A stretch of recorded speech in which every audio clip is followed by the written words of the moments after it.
Welcome back to another edition of Ball Don't Lie right here on 104.9 The Horn. Oh, man, we got so many nice nuggets to get to. We'll review and preview the NBA playoffs. It's the gift that just keeps on giving, don't it? We'll get into that, break it down from every angle. Also, Texas baseball with an Old Testament, old biblical style butt whipping on ACU. Probably shouldn't be saying that about a Christian school, but that's all right. We'll get into that. Also, Astros, go Stros, and Rangers both win. We'll talk some hardball with hardball coming up next segment. Also, NFL news, notes, and nuggets. The C.J. Stroud smear campaign continues. Another report that might be dropping the draft stock of one C.J. Stroud. We'll dive into it and try to see what the conspiracy theories are about C.J. Stroud and his draft stock, what that has to do with the Houston Texans. Should they get into the Trey Lance sweepstakes if he is indeed on the trade market? Also, DeMarvion Overshown and Moro Ojimo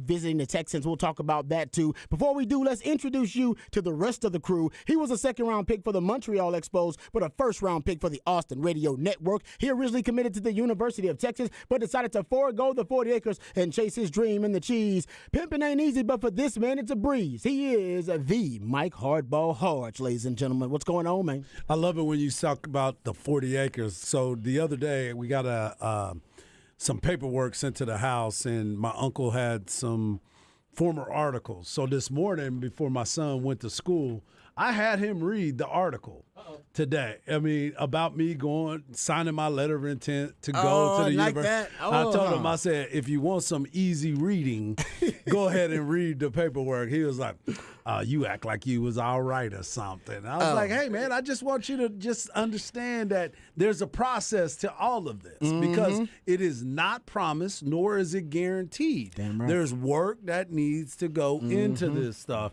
So my son, he's quick with it, so he likes to talk a little bit of trash. Lessons learned, though. Exactly. Life lessons, baby. So the work that you put in is what you get out of it. Beautiful. So I was just making sure that he understood that. But let me talk about my friend who did come to the University of Texas because he was blessed as well. But he put the hard work in. You know what I'm talking about. He hails from H-Town with the Get Down. He's a lifetime Longhorn and a proud card-carrying member of DBU. Legendary lifetime and now College Football Hall of Fame Longhorn, Derek Johnson said he was the best cover corner he had ever seen. He's a former NFL DB that still has that passion for film study, but he's not a fan of white condiments. But of course, he is a fan of you, the listeners. He is my man and yours, Rod Babers. I appreciate that intro as always, and I appreciate you opening the show with those life lessons, man. There it is, man. I got to make it happen, man. Let's not waste any time introducing the real MVP, one of the hardest working members of the ARN family. He's got a hustler spirit, period. We don't know what he's paid, but we're pretty sure he's underpaid. It's Patrick Davis. What's going on, brother?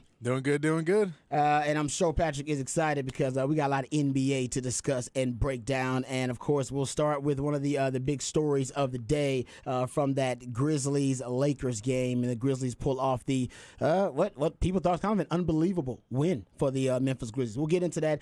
You can be a part of the show. You're the most important part of the show. On the Specs text line, 512-337-3776. You're the pulse of this thing. You also can hit us up via Twitter in the Twitterverse. Harge is at Hardball Harge in the Twitterverse. Patrick Davis at It's Patrick Davis. And I'm at Rod Babers in the Twitterverse. Also, for those who celebrate and for those who don't, happy 420 for all those out there listening on the show. And it is a new theme Thursday, and I got a feeling I know what the theme is going to be, at least what it'll at least associate with. Well, I could be off about that. What though. way? I could be way off. But it is wishful thinking.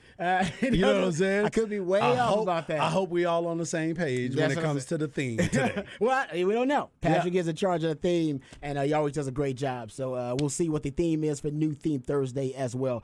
All right, gentlemen, let's start with the big topic of conversation. And I've been saying this all playoffs long or postseason long for the NBA.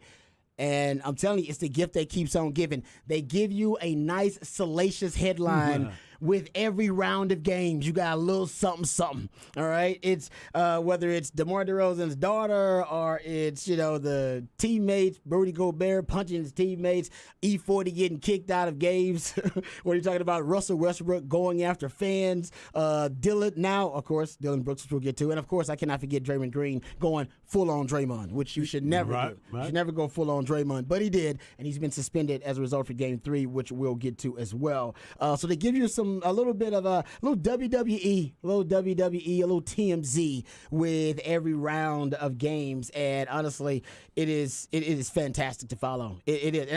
And the latest, of course, and this is something that's been brewing for a while because Dylan Brooks, even before the series started, Harge, you were talking about how Dylan Brooks was already talking trash, and he was. Already. The quote from Dylan Brooks before the series with the Lakers even started was, I wouldn't mind playing LeBron in a 7-game series. He declared that before the series. Yes, he did. He said the legacy is there. First time back in the playoffs, knock them out right away in the first round. It'll test us good. They got good pieces, good players, and it'll be a good first-round matchup for us. When they asked LeBron about it, but this is actually, remember, before they actually were matched up with Memphis, LeBron said, honestly, I haven't thought about Memphis for 1 minute. Right. That's like Ja Morant talking about we good in the West. You know what I'm saying? There's so much turmoil between these two teams that you're like, oh, something's gonna jump off. It's brewing. Yeah, there's something that needed to jump off, right? The Grizzlies, of course, beat the Lakers in Game 2, which I think most of us would have thought the Lakers could have stolen Game 2. Because of all the injuries. No Ja Morant, obviously, but also no Brandon Clark, no Steven Adams. Right. For Memphis, they're missing a lot of key pieces, but they came out with playing like their hair on fire with a ton of intensity, and they beat the Lakers 103-93 there at FedEx Forum. And after the game, Dylan Brooks, who was talking trash before the game. Who is Dylan Brooks? You know what I'm saying? Like he wanted to double down on that trash talk. So here is Dylan Brooks in the post game with his trash talk taunting LeBron James. There are some people, the Lakers are making that run, they get it to 14. You and LeBron have that exchange. There are people out there that say maybe you shouldn't do that with one of the better players in the game. What were you thinking? I don't care. He's old. You know what I mean? I was waiting for that.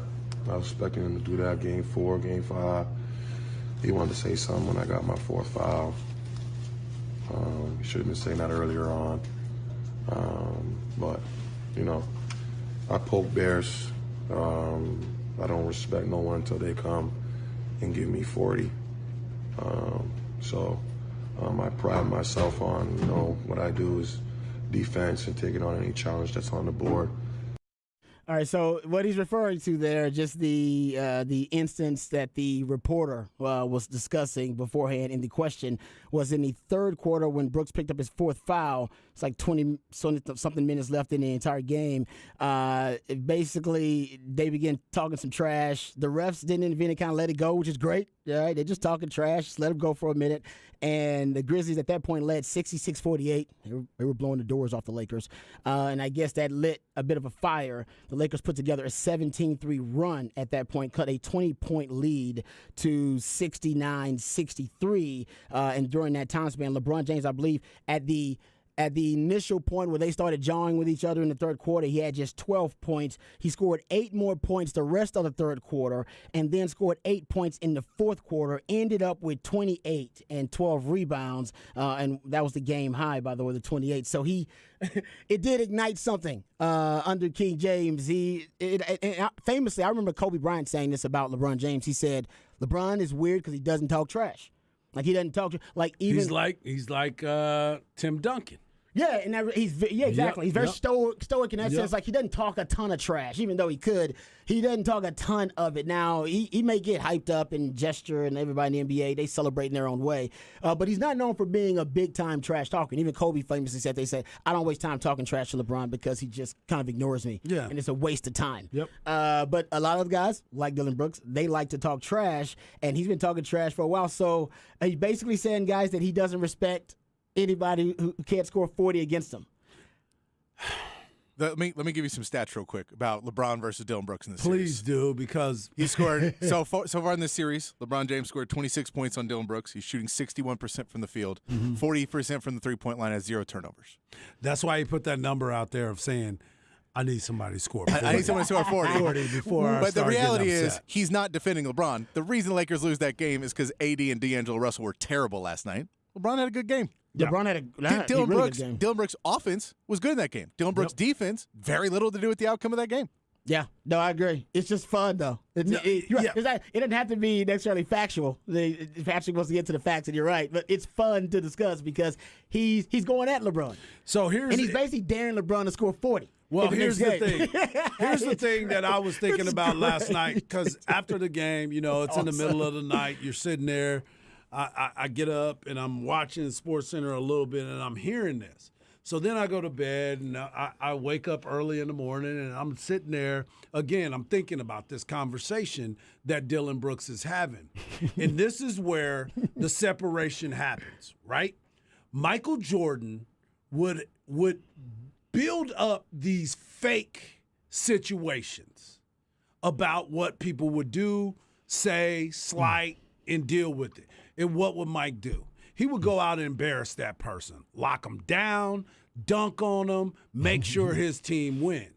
The difference between he and LeBron, and I am a huge LeBron fan, and everybody gets on me because of these situations. So for me, mentally, I'm looking at it and saying, this is your separator, LeBron. Because this is Dylan Brooks walking around there with the big sunglasses on, sitting in the locker room Hey, man. with the big I love thirsty it. chain. It's like a WWE promo, man. It is 100% that. I love it, baby. It is I'm all about 100%. it. But that is I why love it. I need the incredible Hulk Hogan, The Rock, the most electrifying man in sports, Stone Cold Glass to break for LeBron James. But goes back to what you say. LeBron's not that person.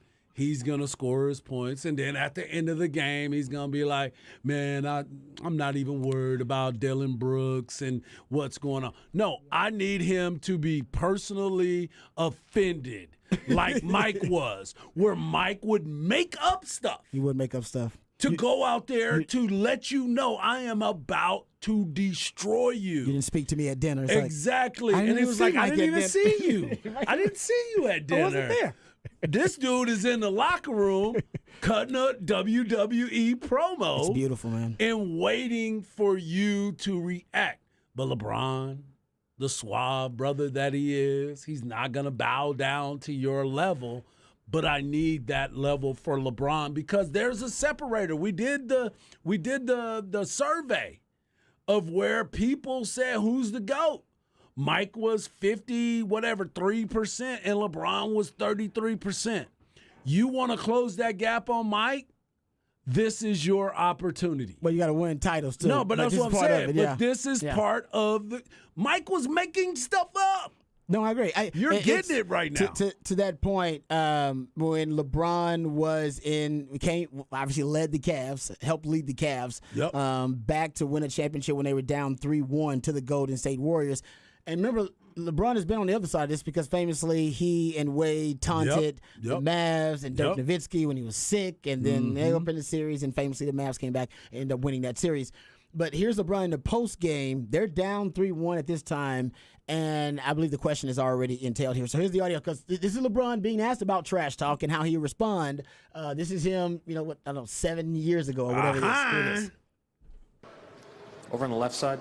Bill Livingston, plain dealer. LeBron, when the Warriors were up here, there was some talk about what trash talk crosses the line and what doesn't.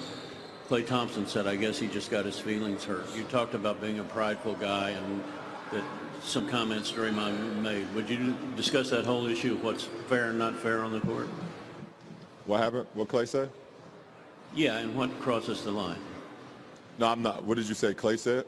Klay said, I guess he just got his feelings hurt.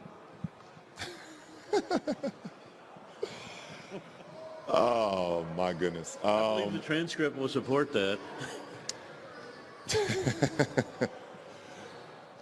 I'm not going to comment on what Klay said because I know where it can go from this sit-in. It's so hard to take the high road. I've been doing it for 13 years. It's so hard to continue to do it, and I'm gonna do it again.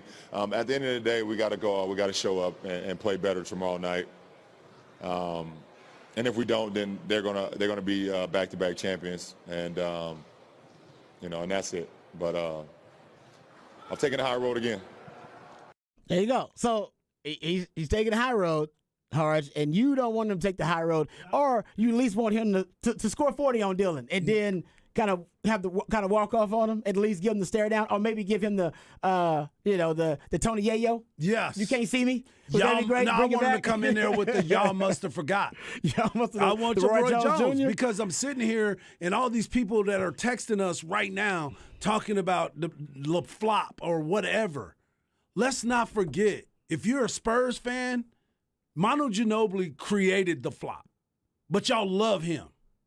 LeBron played the game the way the game was supposed to be played. He's done the things he needed to do. So I'm not even entertaining you guys. Flopping is gamesmanship. It's gamesmanship. But here's a list of guys who have scored 40 on Dylan Brooks, by the way. Oh, it's so impressive. I guess when Dylan Brooks has at least been able in games where Dylan Brooks has been a defender. List of people. LaMarcus Aldridge did it twice. Lou Williams, Kemba Walker did it. C.J. McCollum. Paul George, James Harden 3 times, Devin Booker twice, Jaylen Brown, Chris LeVert, Andrew Wiggins, Anthony Edwards, Steph Curry twice, Kyrie, and Dame Lillard. That's my point. Those are the only people he respects, I guess. Yeah, you got to get 40 on me. LeBron James has only the most LeBron James has scored on him is 34 points on 22 shots. That was in 2017. That's my entire point about all of this. He got 32 on him. But I need LeBron to go out there. So you want him to go ham? I do. You want him to go ham? It's because what he said. I've been keeping my mouth shut for years. Because that's not who he is, right? But he has that ability to go out there and destroy you as an individual. Dylan Brooks also said after the game, I poked the Bears. He wishes he would have gotten a chance. He did say that. He says he wishes he would have gotten a chance to guard Miami or Cleveland LeBron. It would have been a harder task. That's what I'm saying. Patrick basically, shot all this down early on. He gave me the facts and the stats. But, it's fun to talk about these salacious side because he's just talking trash. And, yeah, he actually hasn't been that effective. And the list of guys who've actually lit him up is a very long list. But still, it's fun to talk. It's fun to discuss. The NBA is the gift that keeps on giving. The NBA's leading scorer in the history of the game has now having to listen to a guy that is a flash in the pan. That's why I think he won't entertain it. That's why I think he won't entertain it. Did Hulk Hogan fight the Brooklyn Brawler? No, he didn't. He's so far below you. You just beat him. He's talking trash after splitting the home part of the series. Exactly. Like you're losing the series. It's funny. You're losing all of this. You ain't done nothing, and you're hurting your team more than you're helping it. These guys who don't get that it's about winning, that they only care about their podcast fame, what they're going to do after, and they just want to be the villain so bad. Like, I get he's a good enough basketball player, and if he shut up, he'd be a better one. Right. But he thinks, I'm going to get in their head, and you're like, no, dude, you're not getting in LeBron's head. That's why he's LeBron and you're not. Right. But that is who he is. I mean, we have there's some sound that Patrick pulled from the Buckets podcast, I believe it is, and it's Tim Hardaway Jr. actually. It's Tim Hardaway Jr. on it, and he's on the podcast. They asked him a simple question, I believe it is, about who's the best trash talker in the league, who talks about trash. Obviously, you know who he's going to bring up here. Oh, yeah. But is there a guy that tries to egg you on or tries to get into it? Because it feels like in the league. Right now. Yeah, right now. Right now. Is it Dylan Brooks? Yeah, everybody. Yes, I knew it. Look, it's everybody, man. He's everybody, man. It's impressive. It's a lot of talking. Like you're running a lot in the game, and to be able to talk that whole game is Sometimes crazy. he doesn't even talk to you. He's just talking to himself, but he's like saying he's saying about you, but he's talking to himself, and he's like right next to you. So it's KG move. Excuse me, sir. I can hear you. I'm right here. Yeah, it's like maniacal. He's not even directed at you. He's just out there talking. So yeah, that's his game. I think more of it is probably pumping himself up. It's probably his way of kind of masking insecurity more than anything. But you look at these and you go, all right, if you don't win championships in Memphis, though, your career ends a lot quicker than it could. Because if you look like a Lance Stevenson, that goes downhill because no one wants to be on your team anymore. Yep. And if you look, I mean, like you can look at guys that are famous for it, Bruce Bowen, Draymond Green, those guys, they're part of dynasties. So they get to stick around for a long time because you're part of that dynasty. But they haven't won anything in Memphis yet. Not and if you're not winning anything, then that gets old real quick because when you go in the locker room and you're like, man, I did all that, and Jaren Jackson Jr. goes, hey, man, Xavier Tillman go, hey, didn't we just win that game for our team by defending Anthony Davis and rebounding? Didn't we just win that game for our team? And they go, oh, yeah, no, you two won it. But Dylan Brooks is going to go over there and take the MVP. Xavier Tillman did show up, 22 points, 13 rebounds. For Exciting to see. He didn't even know. He even cussed on TV. When they interviewed him, he was like, what? If I'd have told you that you were going to be the lead, he was like, bleep, bleep? Nah. like, genuinely just nah. I wouldn't have never thought that. To Harge's point, it was his first career game with at least 20 and 10 regular season playoffs. So he had never. This is the best game he's had in his life. Yes. Oh, and him and Jaren Jackson Jr. shut down AD. Yes. Yeah, they made. Yeah. I mean, they protected the rim from D'Angelo Russell. He couldn't hit threes. He couldn't get going in the paint. Like those two guys, those two post players on a team that lost Steven Adams for the playoffs. That's huge to have those guys playing inside. So that for me is the question: is can those guys go on the road and stay out of foul trouble? Because you're going into LA where the calls may change a little bit, and you may pick up that one more foul early where you got to play defense differently. That's the bigger story for me, because Dylan Brooks, he's going to go in, he's going to pick up fouls, he's going to act, and the more the LeBron scores, the more. If LeBron put up 50 on him, he'll go, man, if you can't put up 60, like you're not going to win, and we all know you can't win, so LeBron's just going to go out and play basketball. He was finding the right passes, but I mean, he was 4 of 14. And D'Angelo Russell was 2 of 11. Yeah, they would combine 6 of 25. Yep. That's the problem. Is those guys are supposed AD's supposed to be your second big name. They had Russell's supposed to be your third. I think they had 41 combined in game 1. Those two. And Austin Reeves, and you can't rely on Hachimura. Hachimura's still good. Yeah. But if you're relying on them, and they were part of that run at the end, was they're like, all right, kids, we need you to come bail us out again.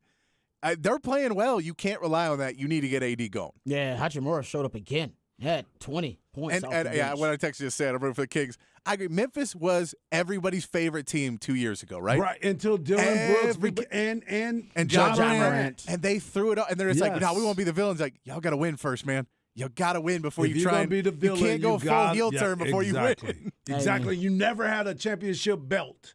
You like never had wrestling. A conference championship. No, but I'm saying, like in wrestling, you would always have to win one of them before you became that guy that could, he can wrestle for the championship, the WWE heavyweight champion. No, you can't be that person if you can't even win your own conference. Yeah, but you're right. But they do aspire to be villains right now, villainous, and villains are. I always say villains.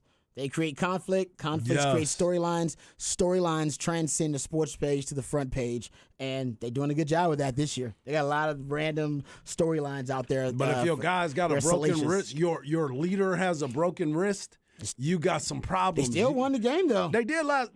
That's what I'm saying. We're going to a series. Well, I know. And they are 33-17 over the last 2 years without Ja Morant. They found a way because of Tyus Jones, who's arguably the best backup point guard in the league. Yeah, I mean, how about this, guys? His assist-to-turnover ratio in the NBA is the best in the last 5 years. Yeah. Unbelievable. And just think, he was awful from three-point land last night. He wasn't even that great from the field, but his plus-minus was +7. And how many playoff series have they won in the last 5 years? Exactly. One. One playoff series. Yeah, yes, true. And that's like you can't talk trash like this when you're always losing. Hey, by the way, Tristan Thompson didn't play again. No, they're not. You know what I'm saying? He's on a squad. He is on a squad. Hey, and if they just happen every week that they keep going, he getting another check. Hey, being a friend of LeBron James has his benefit. Exactly. It pays. As Booby. Exactly. As Booby It pays Gibson. off pretty big. Yes. So I think that's just being in the social circle of LeBron James. But the Lakers did score a season low 93 points. So offensively, or at least maybe defensively, got to give the Grizzlies a ton of credit. I'll give them a little bit. Yeah, I give Jaren Jackson Jr. and Xavier Tillman. Those guys, really good. Really good game last night. How about the news? We'll get into previewing and reviewing some of the other matchups, too, because the Bucks and the Nuggets also won. And then the games tonight, we can preview those as well. But Mike Brown winning Coach of the Year, unanimous. Mm-hmm. coach of the year? Sacramento, we've been talking about it. I mean, I know a lot of people didn't get a chance to see them, but the work that he did with this team, them winning the West and being able to go out there and do what they're capable of doing, and De'Aaron Fox, his improvement and what he's brought to the table. He's a game changer, as is Mike Brown, changing the attitudes in Sacramento. I've been saying it for the last week. Patrick and I have been saying it since the All-Star break. Light the beam. Hey, man, you got doing it, you got 350 miles in between the two. You better get that beam pumping hard. Exactly. Like at 350 miles. Yeah. Light the beam, man. He's the first head coach to ever win Coach of the Year unanimously. Yeah. So it was something that everybody started to pay attention. Yep. And I think now they're still winning over fans because a lot of people this is a lot of people's first chance at seeing the Sacramento Kings on a big stage because they just didn't get a lot of and they're regular finishing season games primetime watching games. them. You know what I'm saying? You're not yeah. just glimpsing in. You're staying through because of the excitement that's happening. You're playing the defending champion, and you're about to dethrone him. You might break out the brooms potentially or a gentleman's sweep. And two of your best players, people wanted to trade before the season. They were like, De'Aaron Fox, Domantas Sabonis, y'all need to get rid of them, start over, get these young guys, and then he turns them into a solid playoff team. Yep. I think that's what goes a long way. And Mike Brown's just a really well-respected coach as well in the league. Yeah, it's amazing. I got some stats about Sacramento. We'll get into that when we preview that matchup coming up tonight. You got Suns-Clippers also tonight, and so that's going to be really good. Can't wait. And no Kawhi Leonard. Kawhi Leonard ruled out for tonight. Kawhi. Yeah, that's brutal. Well, man, a lot of the stars. I mean, this is actually with all the. Hey, it's on NBA TV. He's like, man, I don't play on NBA TV. Load man, I don't play on NBA TV. I'm load management on this one.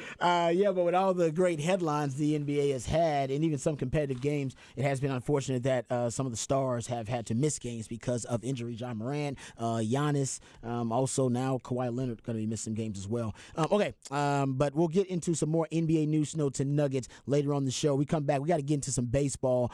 Texas baseball with a big win. Astros with a big win. Go Astros! I'll also get into the Rangers with another win. All of that and more right here on Ball Don't Lie. 104.9 The Horn.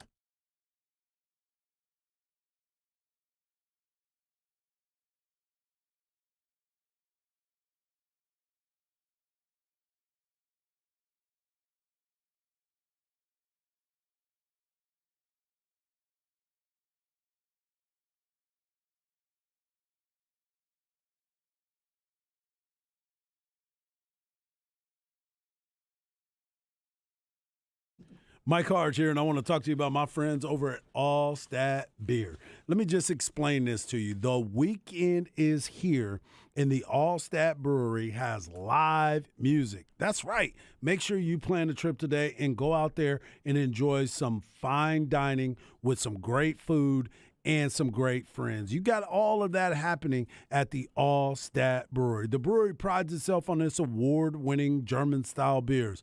The Great American Beer Festival just awarded the All Stat Lager a gold for the second time. Make sure you get out there and try their tap room where you can try multiple flavors.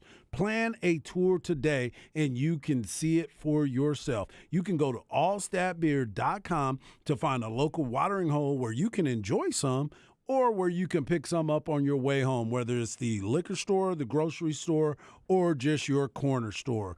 Go and pick some up and make Allstat your beer of choice. Allstat beer is made with 100% true German ingredients. That means German hops, malts, and yeast, and of course, that natural Hero Country water. Allstat beer, no impurities, no regrets.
Welcome back to Ball Don't Lie right here on 104.9 The Horn. It is a new theme Thursday, and based on the songs that are played for Harj and I, we're supposed to be able to gather clues and hints that lead us to the new theme of the day.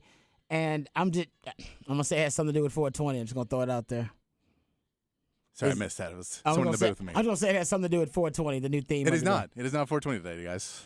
I mean, today is 420, but we're not doing. He says that's not the theme. I did not the theme. I did the theme last year, so we're changing it up this year. Wow. See? Okay. Harsh thought you. I'm out, Patrick. I'm done. Don't even count me in. You might as well just tell us now, because I'm out of there. Because my whole mindset this week was waiting on Thursday so you could give us some. Harj has been waiting on 420. You've been waiting on 420. I've been waiting for the songs, man, and I great. guess it didn't work out for me. So That's you all can right. count your boy out on trying to figure it out. You can get it. There's gonna figure it out. 9,000 weed songs, There and are tons. a lot of them are not great. Yeah. So I went through and I was going to pick some, and then I couldn't pick the right ones, and then I just didn't feel it. Oh, there's so many. When I kept going through and I kept playing songs, I was like, I don't like these. None of these are great intros. Also, a lot of weed songs, really long time to get to the point for some reason. That is true. They're weed songs. yeah. I know. I know. We're not in a rush if you're smoking. You know? Everybody's taking their sweet time if they're doing that. So happy 420 to everybody out there. That is not the new theme of New Theme Thursday. Nope. All right, I guess I'm on my own too because Harj is like he's out. He wanted some. You're a solo artist. You're like Michael Jackson when he left the Jackson 5. You are solo artist, man. 420. Yeah. He wanted to celebrate. Well, you still Yeah. celebrate 420. Yeah, What's we the- definitely what's can, the- but we can listen to it. What is the greatest 420 musical anthem? What is it? Is it Mary Jane? Is it Which one? Which Mary Jane though? Rick Because there's two Rick, of them. Rick James, No. Mary Jane. Rick James, Mary Jane. I know it's a Scarface, Mary Jane. Mine is Scarface. Yeah, but Rick James, the original is. I mean, I know you can be in love with Mary Jane, but Yeah. you need to understand why Scarface made that. He spoke I to agree, you about but it. he was inspired by the original Mary Jane. Very true. So, although it's debatable whether the cover version is better, most people don't know of Scarface's Mary Jane version. Yep. I'll say that too. I'm down with the Scarface. I agree with you. All No, day. I love me some Scarface All version day. of it. But most people out there don't know the Scarface version. Well, of it. hey, They if you should. have not listened to You the should. Scarface version, go ahead and do yourself a favor and just listen to it because it spoke to you. But I think it just says still the agreement is that Mary Jane is the greatest 420. Well, it'll let you know what it's Anthem. about. Yeah, for sure. Whether you're talking 'Cause about the I'm in remake love cover with version. Mary Jane. Yeah. There you go. So She's my main thing. that's pretty good, actually. Rick was letting you know What I about said, that. that's me. Yeah. I don't know how. I mean, I like the Scarface version, but man, the Rick James version is so. I feel you. Oh, and man, I agree so with you, CB. Mystical. soulful. His songs on that. He got some But great your 420 point. But I songs. didn't read the rest of it. But yes, you are correct. All right, give us your great 420 anthems if Yeah. you got some out there. Patrick, not going that route though for Which I'm shocked by. the theme, the new theme of New Theme Thursday on 420. All right, let's get to some Texas baseball discussion, and we'll get to Astros and Rangers as well. Texas baseball putting an old biblical style butt whipping on a Christian school. That's not Sean not cool. Adams, our brother Yeah, Sean exactly. Adams Come school. on now, Yeah. man, 20-0. Yeah. Whoa. Yeah, that means that they were barreling up the baseball in this game, and a lot of people I heard Coach Pierce on this morning with B&E talking about some of the text messages he got from friends, and it's like, listen, man, this was a good baseball game, and it was against a good baseball team. Really? Yeah, I told you. I was like, the way that they're playing in the WAC conference, it is the WAC. Well. But when you look at them, let's see what happens this weekend for them. Let's see what happens in their conference. When they came and played the University of Texas did some things that they hadn't done all year. They hit the ball well, they executed certain things, and they pitched the ball well. And they made some plays in clutch time that they hadn't been doing.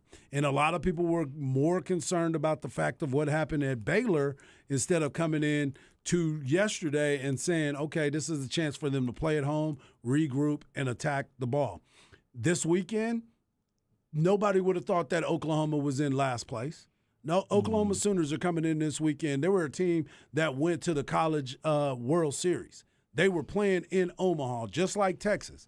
And Texas came back. They regrouped. I told you at the very beginning of the year, I did Oklahoma games early this year, and I got a chance to see them. They have a couple players that have filled in and done a great job, but they also have some things that they needed to work through.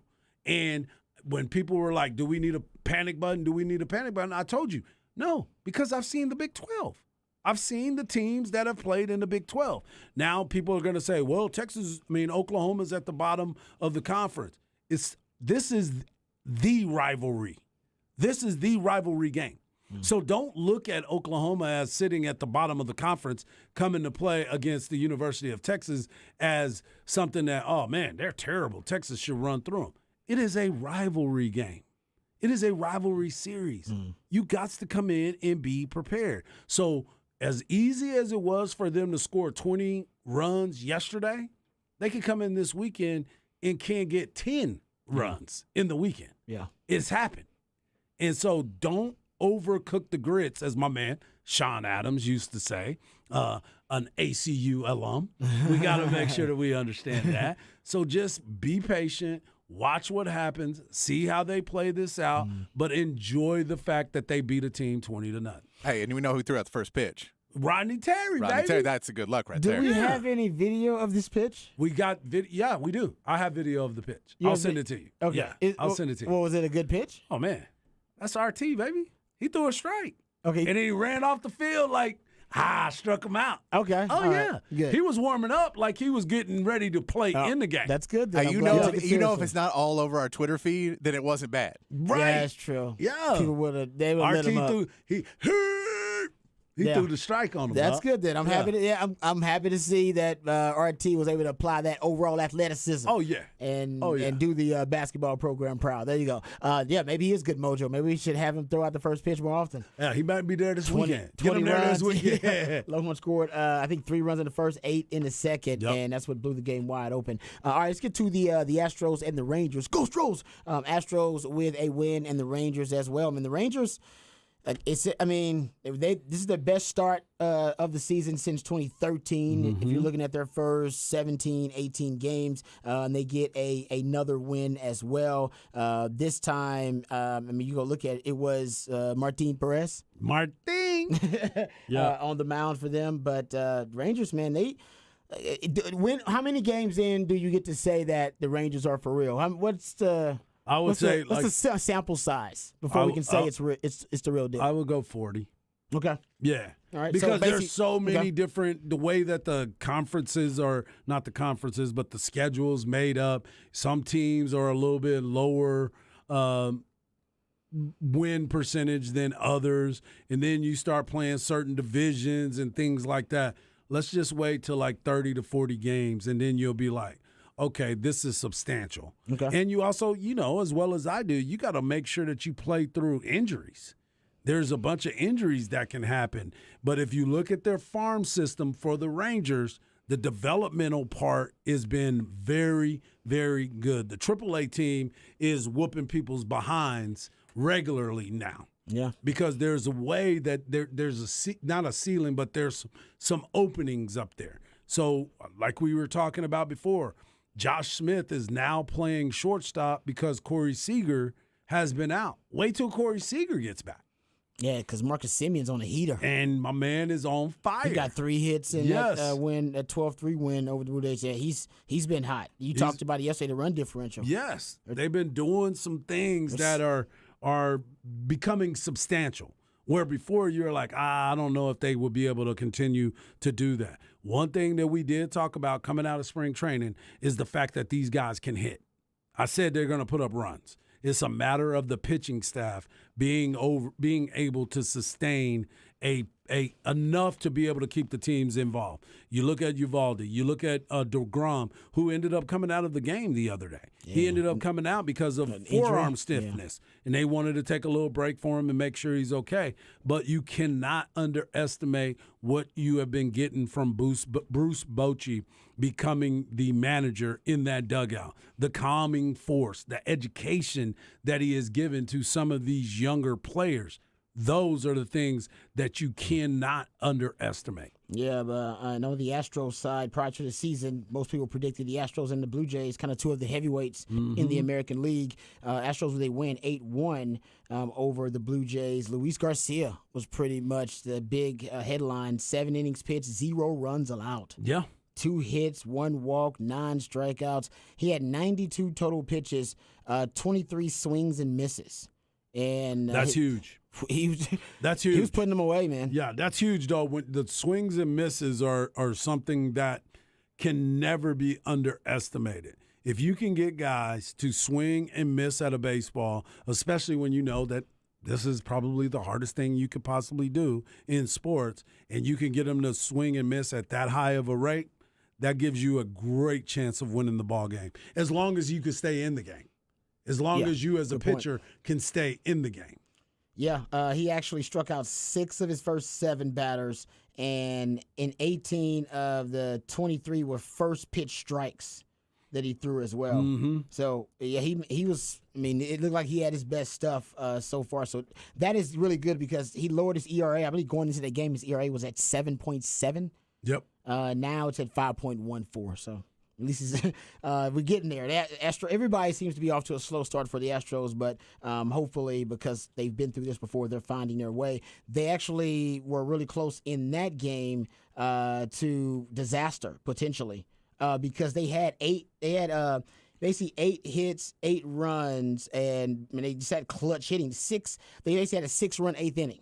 So in that same 8th inning, though, prior to them getting their 6 runs on the board, they just had a 2-0 lead on the Blue Jays. And at one time, the Blue Jays once Luis Garcia left the mound, they put in, I believe it was Rafael Montero. And he ended up having a disastrous showing. Bases ended up loaded with no outs in the 8th, and they were teetering on the brink of disaster. They put in Brian Abreu, and he threw 5 outs, got George Springer to line out, got Bichette to ground out. Guerrero Jr. ended up flying out, and he ended up saving the day, pretty much. Yep. So that was a clutch performance by the Astros. That could have easily been a loss. It looked like, at least late in the game, that it could have been, like I said, disaster. They found a way to save it, and the Astros get a win. Yeah. And that's what you want to see with the Astros. They need to try to figure out a way to turn everything around. We were talking about it yesterday, how they're kind of limping into the season because of all the injuries. But again, it goes with Dusty Baker and what is he going to be able to do? What's his energy going to be? And that's the other thing. That's why I say with the Texas Rangers, remember, Dusty Baker was an older manager who had been around, who hadn't won World Series championships, but had been to the World Series, but didn't win the championship. Well, now you bring in a Bruce Bochy with the Texas Rangers. Now they have gotten that calming voice, somebody that's been around for a minute. So to your point, this is working out both ways for both teams. Dusty Baker keeping everybody under control, letting them know, hey, guys, we started 7-9 4 years in a row. Now we're going to get some guys back. We got our pitching staff doing what they were able to do to put us in that position. So it's all that calming voice that's in the dugout to keep everybody on point. To your point about the Astros and injury luck, and that you can go look at any champion in any of the major team sports. I guarantee they've had great injury luck usually if they win a championship. There are exceptions to that rule. According to Spot Track, the Astros had the 3rd fewest injury list days in Major League Baseball in 2022. 15 players total for 863 days on that injured list. But already they've had, we're talking about Jose Altuve, Michael Brantley, Lance McCullers, Jordan Alvarez now is kind of he's jumped into that group. Kyle Tucker had a knee issue that he's dealing with, and Chas McCormick too. So they've had a lot of injuries early on. So the hope is that they get all healthy at the right time. The Astros can put it all together. When that matters. Go Stros! All right, we come back. We get into the flex on the other side right here on Ball Don't Lie on 104.9 The Horn.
All right, welcome back to Ball Don't Lie right here on 104.9 The Horn. New theme Thursday based on the songs that are played. My man Patrick plays particular songs based on the theme, whatever it may be, and based on the songs that are played. Harj and I, or at least I'm supposed to do that today because Harj is out. I'm supposed to gather clues that lead me to what the new theme of the day is, and I'm still pretty lost right now. I'm going to you.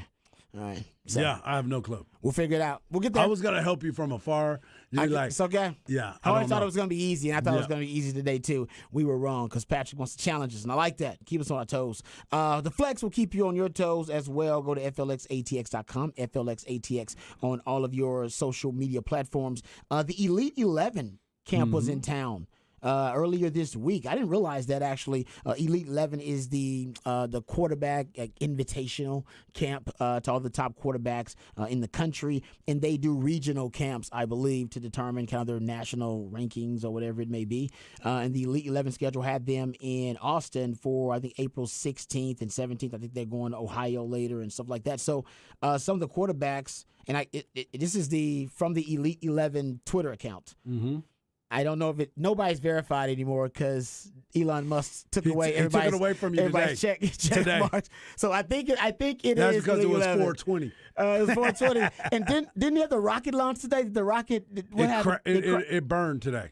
It exploded. I think it exploded today. No, is that why they aborted mission today? All right, well, it was like unmanned though, right? Right, it was unmanned. Yeah, okay, good. That's why you hadn't seen like a bunch of huge stories about it because there was actually nobody in that. Well, that's good today. then. That's great. We're happy about that. No doubt.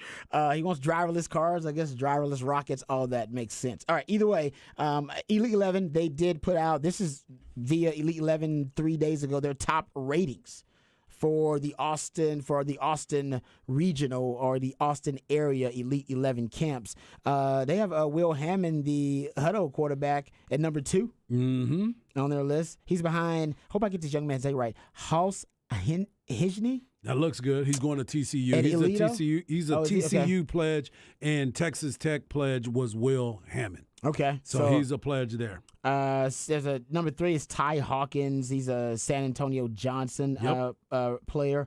Michael Hawkins Jr. from Frisco is 4 on this list. Oklahoma commit. Oh, nice. Yep. Okay. That's nice list, I guess. Yep. Carson Gordon from Episcopal High School he's on the list at 5th on this list. Kellen Tasby, Little Elm High School at 6th. Keelan Russell, Duncanville High School at 7. Mason Cochran, Round Rock, baby, at 8. He makes the list. And, how about this name? God's Power Nawawiu. Come on, man. It's in. I hope I got his name. I don't want to disrespect the last name. It's NWAWUIHE. Boy, I thought you was trying to do Dr. Dre. I was like, wait a minute. Ice Cube finna come through. I hope I got Nuwawiu. I probably screwed it up. But either way, he's from North Garland High School. God's Power. We should just call him by his first name. Okay. His first name is so cool, but don't even screw it up. Yeah, that's all you got to do. God's Power. Yeah, there's nobody. I can't mix him up with another God's Power. Exactly. So God's Power. Are you sure you talking about the one from Dallas or are you talking about the one from L.A.? Because one's a junior. Yeah, exactly. One's a junior. Yeah, that's right. Then 10th on this list is Luke Moga, Sunny Slope High School, and that's from he's from Arizona, actually. Okay. That's kind of wild that all these other, maybe he's transferring. I don't know. That's weird. I thought it'd be an Austin regional, so maybe they'd be Texas, because all these other players are Texas players. Yeah, there are a lot that are traveling, coming in from different areas, depending on if they're going to have those Elite 11s in those far east part of the United States. Okay. All the players that were participating in it was Texas commit Trey Owens. He's from Houston area. And Louisville pledge, former Texas Longhorn son, Mike Adams. His son, Deuce Adams, was also a participant in the Elite 11 that was happening here in Austin. It was right across the street from us at Austin Westlake. And that is something to pay attention to, because anytime a lot of these guys get a chance to play in the Elite 11, you try to follow their careers as they go on. Because once you qualify, that means you are really putting yourself on the map. Also, I want to touch on this real quick. Baseball, a little bit of baseball information. Bowie beat Westlake the other night, which created a three-way tie. Top district 26-6A. You were talking about a little bit yesterday, Rod, about the high school rankings and where teams were ranked at that time. Bowie and Westlake are now getting a chance to play. Bowie, Westlake, and Lake Travis are now tied at the top of 26-6A. But tomorrow night, right across the street, Westlake will will host Bowie, and that will kind of separate everybody as well. Oh, I know Westlake was one of the higher ranked teams in the state, country. In the country. Yeah. Yeah. So, man, that's a big win for Bowie. All right. Thanks for that update there, Harch. We'll come back. We'll get into NFL news, notes, and nuggets. The C.J. Stroud smear campaign continues. We'll go out on the grassy knoll and try to throw out different conspiracy theories as to who could be responsible for this C.J. Stroud smear campaign. All of that and more right here on Ball Don't Lie, 104.9 The Horn.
All right, welcome back to Ball Don't Lie right here on 104.9 The Horn. New Theme Thursday edition of Ball Don't Lie on 104.9 The Horn. That's when Patrick takes jams from some different genre based on a new theme. We're supposed to gather clues and hints from those songs that lead us to the new theme of the day. And I'll admit, I stole this from the Specs text line. Harold the dog says, is it Earth Day? Yes. Okay. It is Earth Day is Saturday.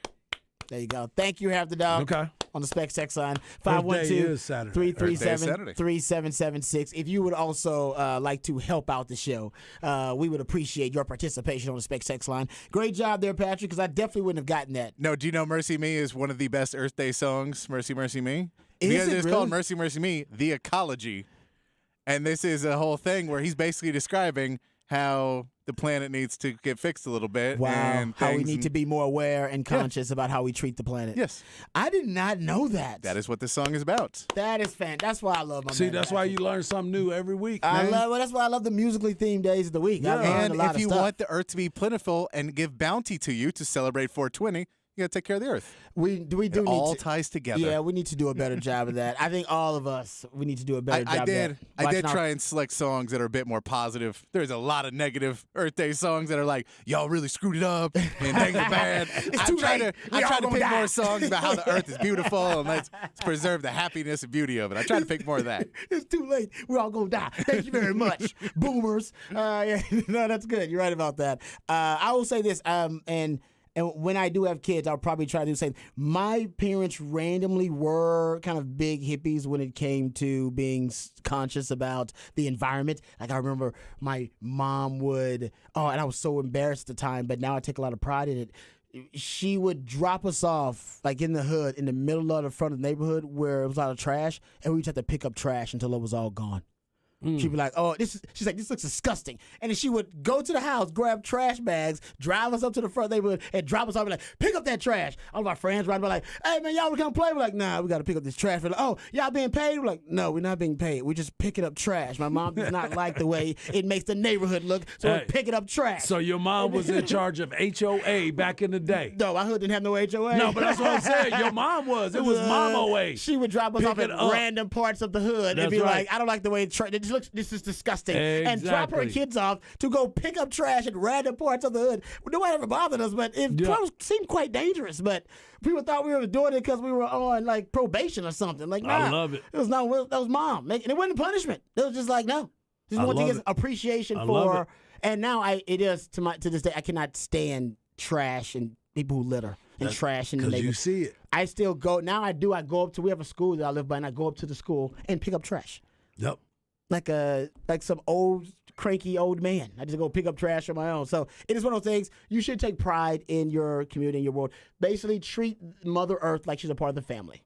So don't be treating your mama like that. Why are you treating that's your how mama? you're supposed to That's be. just like, go up to your neighbor and say, "Why are you treating your mama like that?" And they go, "What you talking about? Like you treating your mama like trash?" No, I don't. Oh, I'm talking about your Mother Earth. Yep. And then boom, then just watch their face. Things change quickly. And they'll be like, "Yeah, you're right. I have been treating my mom like trash. I gotta change fix that. this. I gotta fix that. I gotta All right. fix this. So watch the way you treat Mother Earth. Beautiful thing. I love that. That is the new theme of the day. All right. We are also going to discuss here C.J. Stroud and his draft stock, gentlemen, because we have been tracking this. I don't know what else to call it. Kind of a smear campaign against C.J. Stroud. We played the Mike Lombardi sound. Mike Lombardi went on, was it VSiN, and said from what he hears, he's hard to coach. Just hard to coach. We also heard from other insiders that his S2, or at least hinted that his S2 cognition test may not be all that high. So that was something else that was out there. And Patrick has pointed this out, even aside from the individual specific reports that are dropping his draft stock, we haven't heard enough on the positive side. There's not enough. It seems like all the propaganda about C.J. Stroud is all negative. There's nothing to pump him up and to improve his draft stock. It's like anything that comes out is negative, and if it ain't negative, it ain't nothing. It ain't nothing. It's crickets. Yep. If it ain't negative. Yep. Well, we got some more. I mean, and this comes from, and this is not, I don't think, it's not that egregious. I don't think it is mean-spirited at all. It's just Brady Quinn got a lot of negative blowback from this, by the way, in the Twitterverse. Jalen Ramsey came after him. Ryan Clark came after him. And it was reported by multiple sites out there that some of this may have been some of this is misreporting. We'll get into that after this piece of sound. But Brady Quinn was on the, I believe it's the Pick Six podcast, if I'm not mistaken, and he was talking about C.J. Stroud, and he threw out there some negative stuff that he has heard as well. And then there's some other stuff about interviews, and maybe, for example, the Manning Passing Academy. I'd been told that, he committed to it the night before, just kind of ghosted him, didn't show up. That's football royalty. And when you do that, that's going to kind of set off some alarms from people of like, hey, man, that's not how you conduct yourself, especially around the Manning family or just in general if you're going to be a franchise quarterback. So, look, I still view him as the second quarterback that should be taken in this draft class. He's the most accurate quarterback in this draft class. He showcased the athleticism and ability. Anytime I've been around the kid, he's been an upstanding young man who's grown and matured into the leader that I think NFL teams are looking for. So, some of that stuff. And as far as the system he plays in, all the talent he plays around, he can't help that. He just can deliver the ball like he has and put up the numbers that he did. So I think he'll be the number 2 quarterback taken, but there is some talk right now, and maybe it's smoke screens, who knows, that maybe some other teams are saying, well, wait a second, if Richardson has a higher ceiling, maybe he makes more sense for us to take if we can't have a guy like Bryce Young that we feel more confident about in his processing and decision-making. Okay, and by the way, I do think the criticism of Brady Quinn was a little bit unfair because he was mostly complimentary of C.J. Stroud from his own standpoint and opinion. He just said there are reports out there. By the way, Trey Wingo has also said the very same thing, that nope, there are reports out there behind the scenes that are negative about C.J. Stroud. Peter King hinted at the same thing. Then we heard Mike Lombardi throw it out there as well. So he's not the first one to, like I said, kind of join these reports, or at least throw out reports that are dropping the draft stock of one C.J. Stroud. But aside from that, it was reported, and I believe Ryan Clark threw it out there, and another reporter, and I forget her name, and I hate that because I can give her credit as well. But they reported that the Manning camp, he never committed to it, the Manning passing camp. Right. They said he never officially committed. Yeah. So there was like a misunderstanding about whether he was going to. He said he never officially committed. Somebody behind the scenes there at the camp might have thought he committed, but he did not officially commit. They reached out to him late, is the report, and then he said, I'll see what I can do, and then they took that as a yes, and he said, I'm going to stay back and work with the people, and didn't fly out there to go do it. But yeah, it does not seem like it's that big of a deal. It's really not. But again, it's the conversation piece in the middle of the draft that has got everybody clicking and wanting to talk about this non-subject. It was something that you and I were talking about before. I don't think it's a non-subject. No, I think it's nobody can identify exactly who's causing these rumors or where the sources are, but they're hitting like a lot of the main insights, right? Trey Wingo hit it. Now you got, I said, Mike Lombardi threw it out there too. Peter King hinted that, oh yeah, he's hearing some of these things too. So people are hearing these things. What exactly are they hearing? I guess we got smoke. Exactly. It's actually not that substance. So the question is true. This to me is the real point of it. What's the source of all this negativity about C.J. Stroud, and who does it benefit? And that's when we get into the conspiracy theory about who is putting it out there, and you got to go to who does it benefit. Who does it benefit that C.J. Stroud's draft stock drops? It benefits every other quarterback that is in this draft who is cooperating, and also their agents are putting that out there as well, because I want my client to be the number 2 quarterback off the board. So Anthony Richardson and Will Levis's people, they're like, put it out there, man, because it helps our draft stock of our clients. Hurts his. Okay, I like that. That's one. That's a good conspiracy theory. I'll throw out another one. It could be potentially the Texans themselves holding their spot where they want to be. Because if the Texans are smearing C.J. Stroud, all right, this is something kind of hard. We Patrick and I talked about. I think you were out one of those days, and Patrick and I got into this. If they, and I think Patrick said they should be putting out, they should be hyping C.J. Stroud. Yes, what you said. He did. Yes, but this is the opposite. That they're smearing C.J. Stroud because all the reports, and Patrick, this is part of your other conspiracy theory, is that they're going away from quarterback at number 2. And when they go away from quarterback at number 2, they don't want the public to eviscerate them in the court of public opinion, because they can always go, man, y'all heard the reports about C.J. Stroud. Man, that guy dropping. That draft stock was dropping. I mean, this guy, the cognition test was bad. Very much so. This is a guy that's really hard to coach. We heard that. Oh, man, commitment issues with the Manning camp. We decided to go elsewhere. So it would benefit them. If they're going away from the number 2 overall pick with quarterback, it would benefit them. So they, in the court of public opinion, all right, they won't have to worry about everybody now later on. C.J. Stroud, if he's an all-pro quarterback or a Pro Bowler, they're going to get eviscerated anyway in the court of public opinion. Mm-hmm. But at least initially, people won't be so tough on the Texans because they'll say, yeah, C.J. Stroud's draft stock was just plummeting at that point.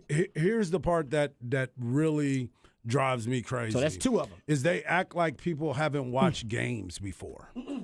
That's the other part of it. Well, it's the silly season, though. But very much so. It's a silly season. But for you to go out there and try to do all this information or send it out there, it goes back to our ocular proof. It goes back to what I was saying about Bryce Young.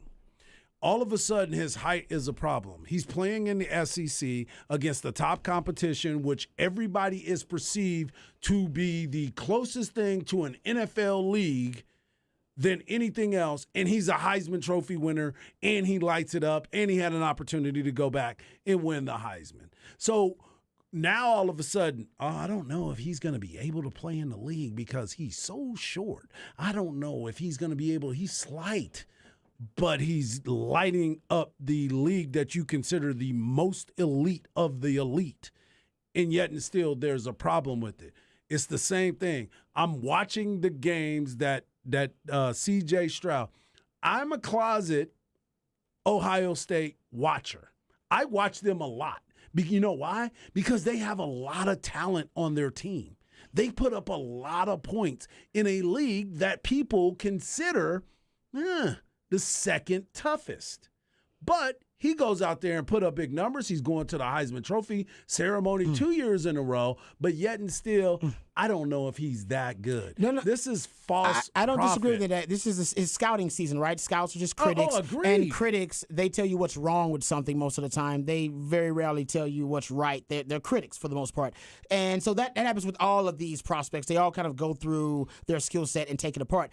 The thing that's setting C.J. Stroud apart is the slander, though, right? It seems like there's more reports about slander, about dropping his draft stock than a Bryce Young's, than an Anthony Richardson, than Will Levis. So why him particularly? So getting back to the conspiracy theory, I like your initial one. The other agents of the quarterbacks, they might want to drop C.J. Stroud's draft stock because it would help out their client's draft stock. Absolutely. The Texans, like I said, I threw it out there because if they want to pass on a quarterback at number 2, they can justify it if C.J. Stroud's draft stock is indeed dropping.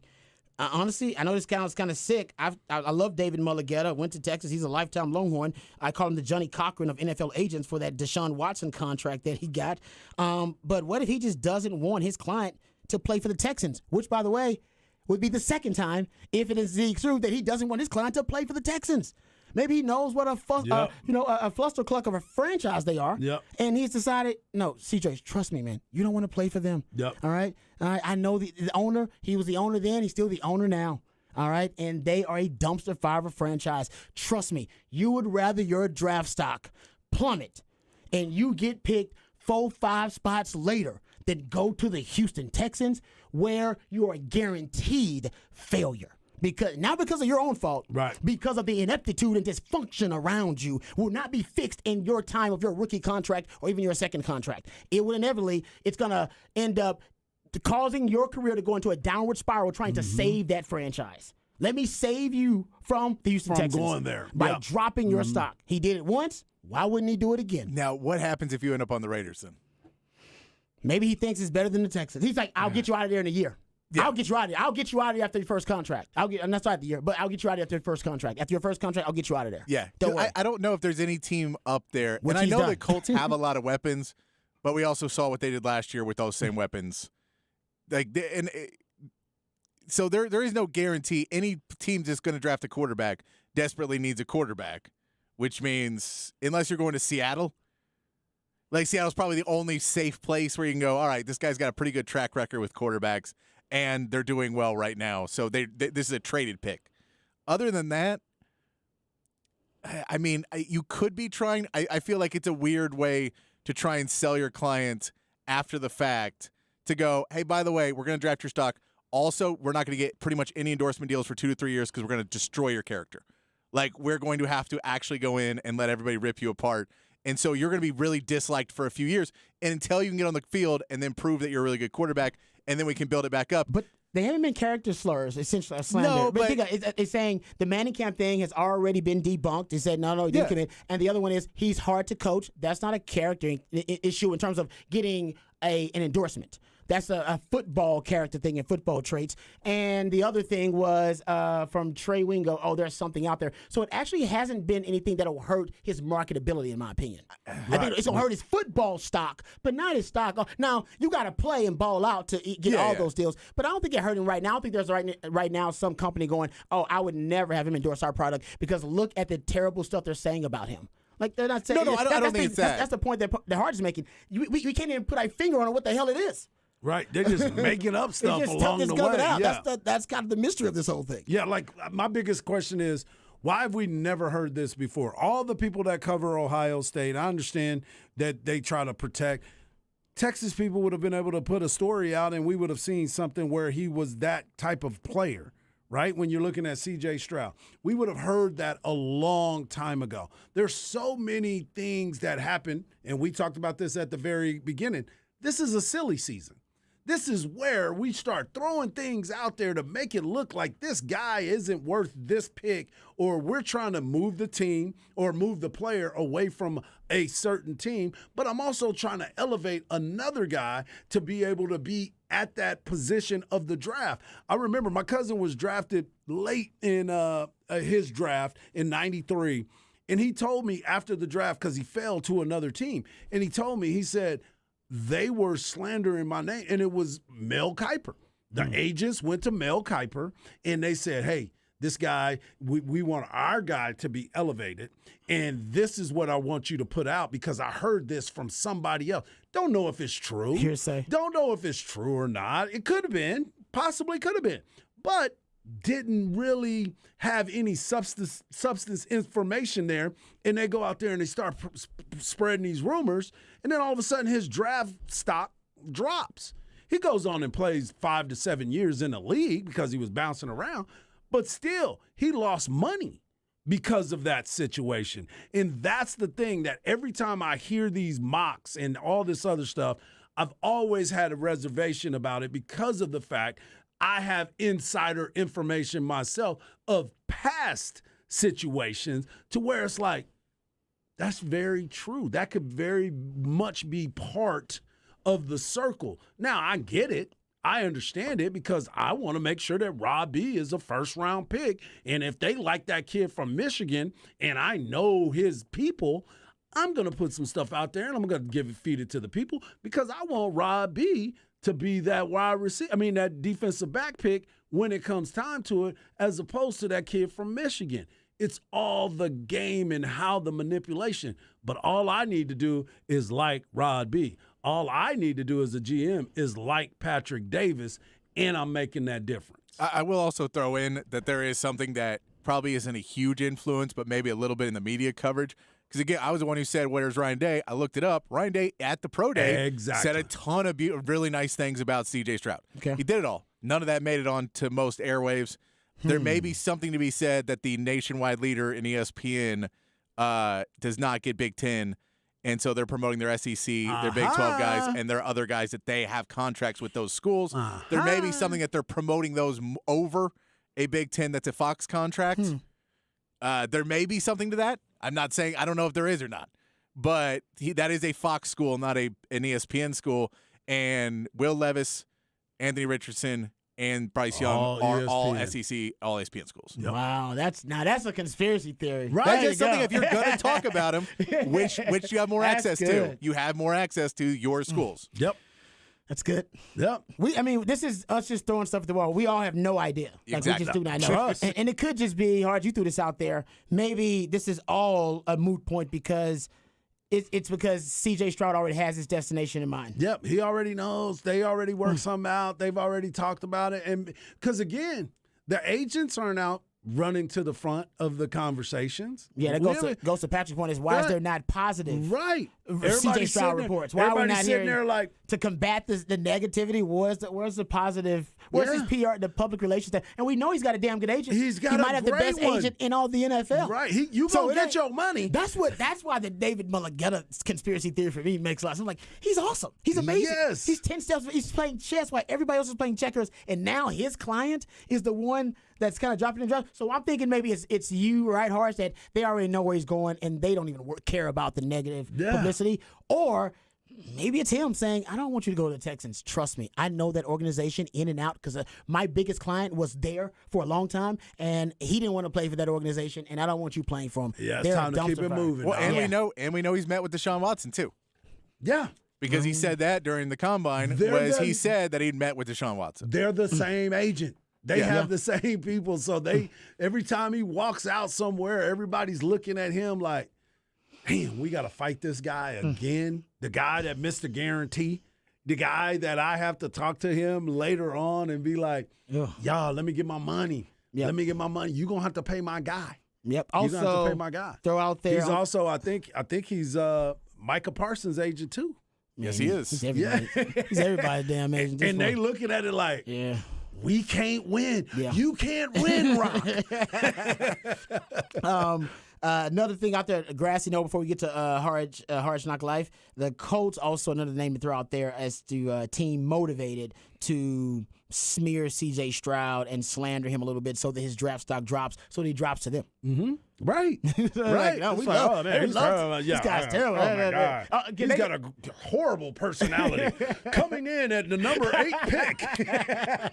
They sprinting to the podium. Yes. Yeah, so I can't wait to see. C.J. Stroud's now becoming a very polarizing wild card in this draft now, too. Rightfully so. And honestly, Hard, the more research I do on C.J. Stroud, because I'm hoping the Texans will just, decide, we'll just pick the best quarterback available, and it's going to be him.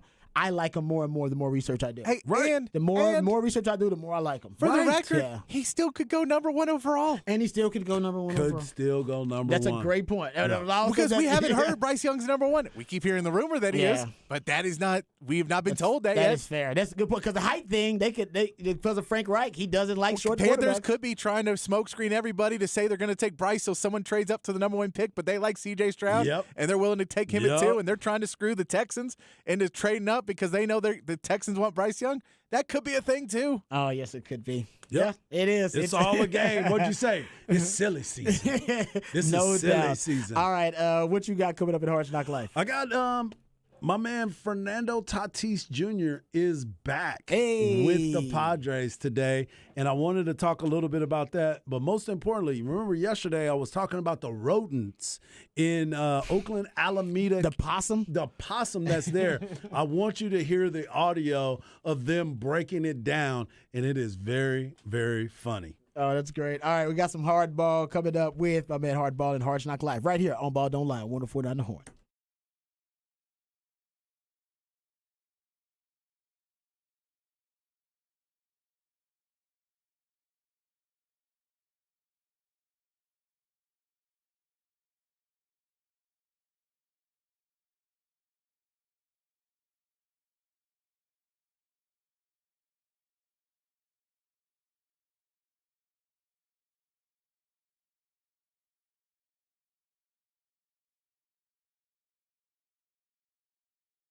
Hey, what's up, folks? Lifetime Longhorn Rod Babers here. Let me tell you about my good friends over at Ironworkers Local Union 482. They've been helping shape Greater Austin since 1935, and as the city continues to grow and thrive, so does Ironworkers Local Union 482. They don't go to the office, they build it. So if you're looking for an exciting new career, you can become a member of Ironworkers Local Union 482 and accept the challenge of becoming the best version of yourself while helping shape Austin's economic development. My friends over at Ironworkers Local Union 482 have been helping shape this great city since 1935, and you see the labors of their love all over this great city in iconic landmarks like DKR Stadium and the Pennybacker Bridge. And like I said, if you're frustrated right now with your work choices or you just want to change in your career, you want something fresh, you want something new, you can apply to become a member of Ironworkers Local Union 482. Right now, they're hiring over 3,000 people for a huge project, so you can become a member of Ironworkers Local Union 482 and take pride in the type of teamwork and craftsmanship that helps shape the future of this great city. Maximize your potential and be your best self today by applying at Ironworkers 482. ironworkers482.org. That's ironworkers482.org.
Welcome back to a new Theme Thursday edition of Ball Don't Lie. It's your boy Hardball Harge. You can follow me on Twitter at Hardball Harge. You can follow my man Rob Babers at Rob Babers. And, of course, you can follow the man behind the glass that's in charge of all of our themes throughout the week at It's Patrick Davis. You can also hit us up on the Specs text line, 512-337-3776. It's been a lot of fun. There's so much going on. There's all kinds of controversy that is going on in the world of sports, whether it's from football in the NFL draft or basketball with Draymond Green, Kevin Durant, all the stories that are out there.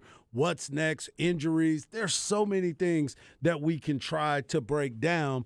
But one of the stories that hasn't been getting a lot of publicity, but it did a lot last year, was the simple fact of the suspension of one Fernando Tatis Jr.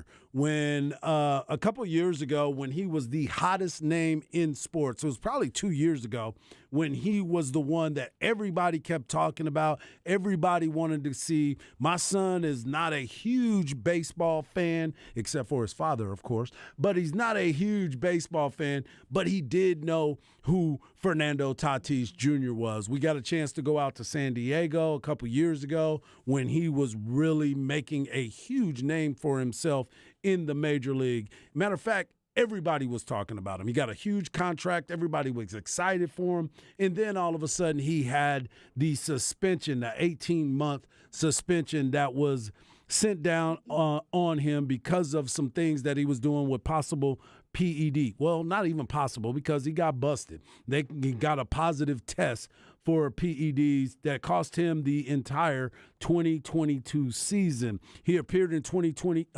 games in 2023, but now he is back with something to prove. Obviously, there's a lot of conversation that has been going on with him, but let's backtrack a little bit when it comes to him. In February 17th of 2021, he signed a 14-year, $340 million extension. Straight You cash heard on me. 14-year, $340 million contract, which at the time of the signing, he was the third richest player in Major League Baseball history. All that, what is it, Rod? Guaranteed money. Straight cash on me. And a lot of things that happened since then. So he goes into the end of the season in 2021 after he signed that huge contract, had a great year. He hit 42 home runs.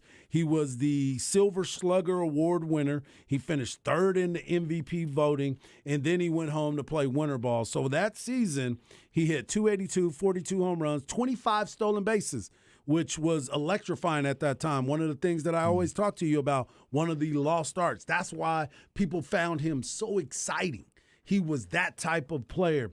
And then in December of 2021, he had some minor scrapes. He had wrecked his motorcycle. Okay. Remember, and you know this better than anybody, because when you sign a professional contract, there's a lot of you can't do. A lot of stipulations about your physical activity outside of playing that sport. Exactly. Yeah. You couldn't ride motorcycles. You couldn't ski. You couldn't water ski. Cliff diving. No cliff diving. Skydiving. You couldn't really risk any type anything. of diving. Exactly. You couldn't have any risk in your life. Yeah, none of those organized life-risking activities that white people love so much. That you had options to not do, but you decide you want to do those. And they were like, nah, you can't do that. So that is part of your contract. So don't forget, he had just signed that at the beginning of February, beginning of the year. He had signed that brand new contract. Well, then the report comes out that he had hurt himself in a motorcycle accident. Then they come back and they do some research and they find out, wait a minute, he had a fracture in his wrist because he was trying to come back to practice, which I understand. Trying to get back to practice, and then all of a sudden, I took a swing, and now I'm hurt. I can't do that. Well, they come and found out. They asked him, they were like, hey, man, how'd you hurt your wrist? And was it in a motorcycle accident? And he sent the response, which one? Ooh. Ooh. Yeah. Which motorcycle accident? Ding, ding, Meaning ding, ding. implying numerous? That means that something had happened before. Come on, So man. then all that stuff starts to happen, and you start looking at That's it, and then they go crazy. and have the surgery, and then they find out, hey, man, you're not allowed to come back until you have the surgery, and then some things start to happen. You get a little light workouts, and then you try to figure out what's next for you. Well, then he came up with that bogus story that, I didn't know that I had taken some over-the-counter PEDs at the time that wasn't part of MLB and the major league drug system. Yeah. Well, then he gets popped, and they try to come up with this huge story. His dad was part of it. And his dad, who's a former major leaguer, was like, they're out to get my son because of all this stuff. And they're like, hold up, man.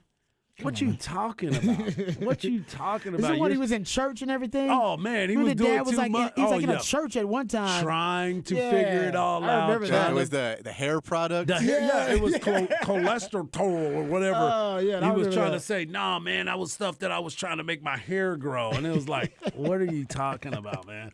Well, then he started going through all this stuff, and everybody was upset when they found out that he was cheating, and now he's not going to be part of the team when he comes back because he has to sit out for 80 games.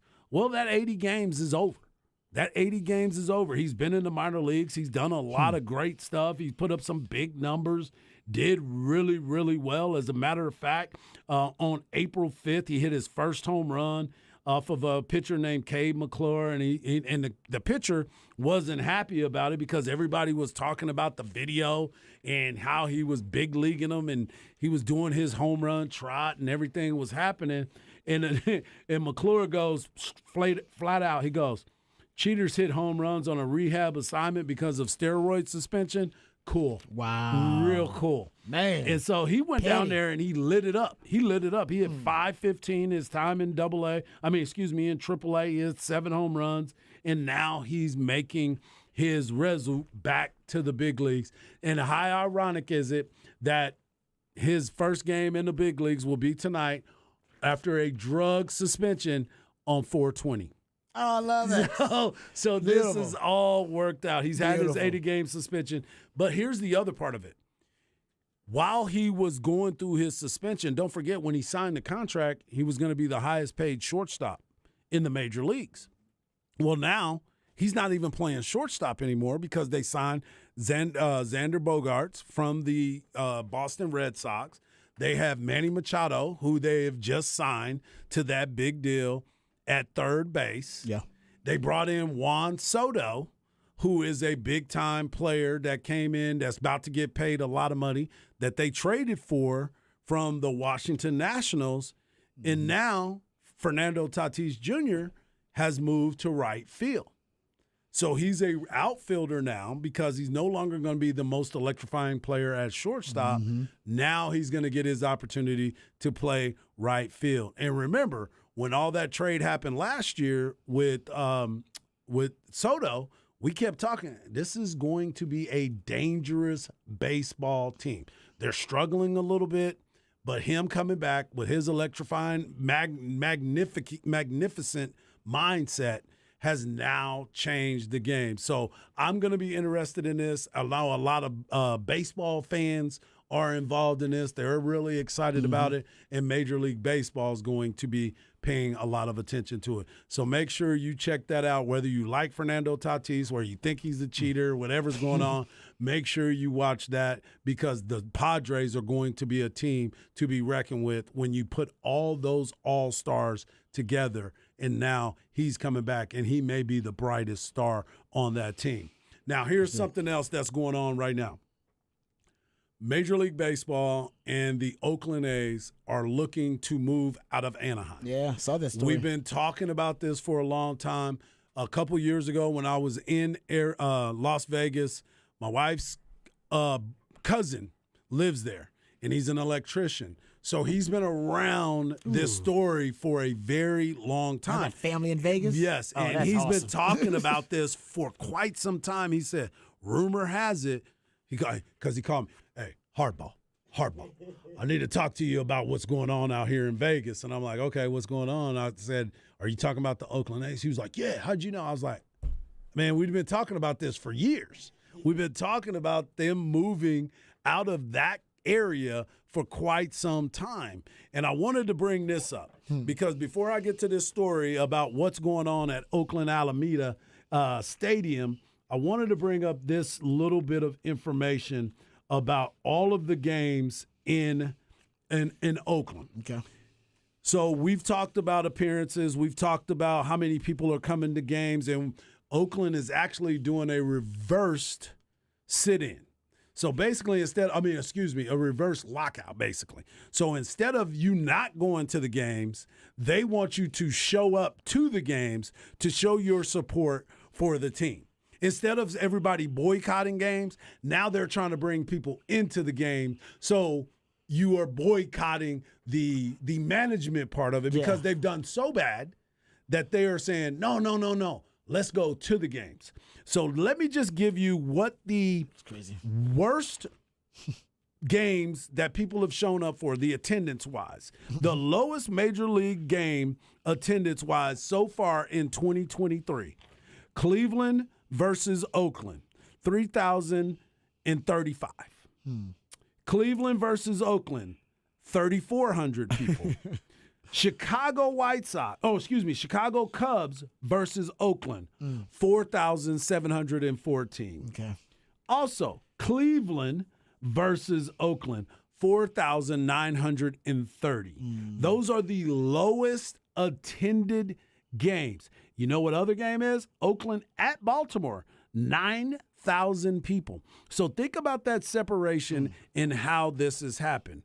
Well, everybody's like, well, Oakland's always been that bad. They don't care about the stadium. They don't care about this. They know that Moneyball wins, and this is how they're going to go about it. Well, during the season, we talked about this yesterday during my commercial for Pet Wranglers. And I said Pet Wranglers needs to travel to Oakland because they have a rodent problem at Oakland Alameda Stadium. So not too long ago, the New York Mets made a trip to Oakland to take on the Oakland A's. And Ron Darling, a former Major League pitcher who is also a great broadcaster when it comes to baseball, he was shocked to hear why they were in a different radio booth. So here's the sound and the lead up to why they were in another radio booth. When our tech people walked into the booth, because it takes a lot to set up a booth for a broadcast, especially a road broadcast, because our equipment isn't in there and they have to put everything together, the audio and the video and everything. So they walk in the booth and immediately we're met by the stench of the possum having done his business in the booth. No, I didn't know that. Yeah. So apparently the booth reeked so badly of possum leavings that an executive decision was made to move us to this booth, which is somewhat smaller and has, a few impediments, like there's a pole right in front of me. See, there's a pole right here. Yeah. See, no pole there. No pole there. But a possum there. You can see there. So you had to choose between possum and pole. And I chose pole. Okay. You see that? Wow. So now people understand why the Oakland A's, even though they are Moneyball centric, are losing a major sports team. They already lost the Oakland Raiders because, by the way, don't forget, they used to play in that stadium before they moved to L.A. They used to play in that stadium as well with the infield as part of the field. And now it is time for them to move around. It is unbelievable to see that Major League Baseball teams have to put up with an attendance of 3,400 people in Oakland. It's a damn shame. It's a minor league game. It's a minor league park. Well, that's and they're going to go to Vegas. They're going to Vegas where it's going to be turned up. And this thing about it reminds me of, you ever date, I've dated women in my time. You've dated a lot of women. I'm sure Patrick has as well. And it could be for women or men. And you date someone, and then finally, after you guys break up, they seem to get their ish together. Yep. Like all the things you kind of complained about, all the things that even some of the reasons you probably broke up with them or they broke up with you or it didn't work out, and they finally get it together after you guys are done. You're like, oh, nice to see you get your stuff together now that we are no longer an item. That's why I feel like the A's are going to be. Right. I feel like they're kind of a dumpster fire now. They're a fuster cluck of a franchise, but they're going to go to Vegas and they're going to get their ish together. Yes. And all the A's fans are going to go, really? Now you want to get it together? Now you want to clean up? Now you want to start, it's like the Las Vegas Raiders. Yeah, it's it's like the Baltimore Ravens. Yeah, they lost Cleveland and won a Super Bowl like a couple years later. That's the ultimate example right there. Yep. Oh. Because once they go to Vegas, they want to field a great team, so they're going to spend the money. Exactly. And they're going to get after it. And now people are going to be like, what? Yeah. Yeah. We've been standing by you. I've been number 3,000 for the last. I was one of those 3,000. I was one of those 3,000 that was supporting you with my season tickets, and now you're gonna go win somewhere else. You want to get married to the dude, and you want to go to Vegas, or a woman. And we all know that the irony of having a Vegas fandom is you're not gonna have a ton of actual real fans. There's gonna be a lot of strange in that crowd. Oh, for sure. You're gonna be hitting a lot of randos because we're gonna be part of them. Exactly. Because we're gonna be traveling out there to go see the game. So that's pretty crazy, man. But that's happening. It's done, right? It's not a done deal, but it's about 70-80% done. Yeah, they are on. They bought the property. They bought the property, everything. And all Rob Manfred. All he has to do is rubber stamp that thing. Oh, and everybody wants to be in Vegas now. Oh, for sure. Every league wants to be in Vegas Think now. about it. WNBA's there. Yep. Hockey's there. NHL's there. NFL's there now. NFL's there. And NBA. And they've already got a minor league team there. They have a minor league AAA team there. The talk in the NBA circus, LeBron wants to have a team in Vegas. Right. Whenever he's done retiring. So he might be this Oakland A's. It might be the LeBron A's. Yeah, you're right about that. All right, we come back. We got off the record on the other side. Adrian Peterson says blame Mac Brown. We'll come back and talk about that right here on Ball Don't Lie. 104 down the horn.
All right, welcome back to Ball Don't Lie on 104.9 The Horn. All right, I did tease the Adrian Peterson sound. We're going to get to that in the 5:45 off the record because we're a little bit up against it here. So we'll save that off the record for the 5:45 off the record. All right, so I apologize for that. Since we are just got a little bit of time for our off the record here, just really quickly, Deion Sanders, how about this? Colorado Buffaloes sold out their season tickets. First time the University of Colorado has sold out football season tickets in 27 years. They also ended up selling I think 3,000 tickets to a spring game or something like that. Oh yeah, they sold a lot of tickets for their spring game, and I believe it's going to be on ESPN. Oh yeah, you're right. It's going to be on ESPN. Yeah, they're carrying it too. Yeah, it's wild. Yeah, they need to temper some expectations in Colorado. No, Deion doesn't want to temper them. He wants them high, but you're right. You need to temper some expectations because these people about to get diabetes from all the Kool-Aid they drinking. Hey, they double fisting that Kool-Aid They around double there, fist man. that Kool-Aid, and when they realize they ain't going to win a national championship this year, And it ain't hemp. It ain't hemp Kool-Aid. it's like, and no one can turn around a program into a national championship that quick.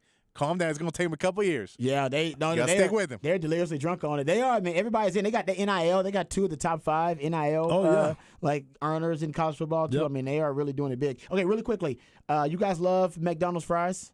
Are you guys McDonald's fries fans? They're all right. Really? Yeah. McDonald's fries are largely considered some of the best fries out there if you get them hot. Yeah. Out of the grease. You always probably tell them when you were a McDonald's guy, you would tell them, I want mine fresh.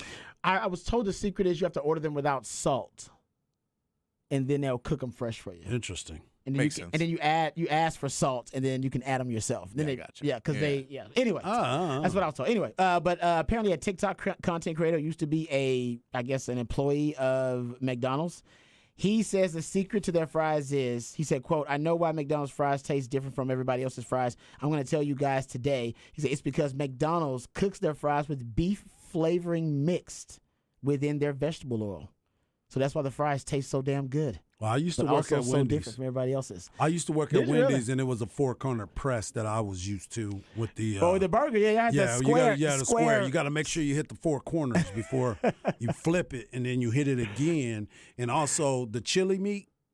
That is the meat from the burgers. Oh, good. I thought you were going to say something else. Thank you. No, I wouldn't. No, I wouldn't. was like, no, don't say it. I wouldn't put it in the grease like that. I was like, please don't tell us. Okay. that meat is from the burgers. Oh, that's good then. Yeah, I used to like Wendy's back in the day. Yeah. Wendy's had a really good spicy chicken sandwich Yes, back in the they day. did. It was the joint. Yes, and they had they one of the best dollar menus back in the day, too. Yes, they did. There you go. And I was Shout out. employed by them at that time. There you go. Yeah, Well, your I boy like been that. in the streets. You You know been what I'm saying?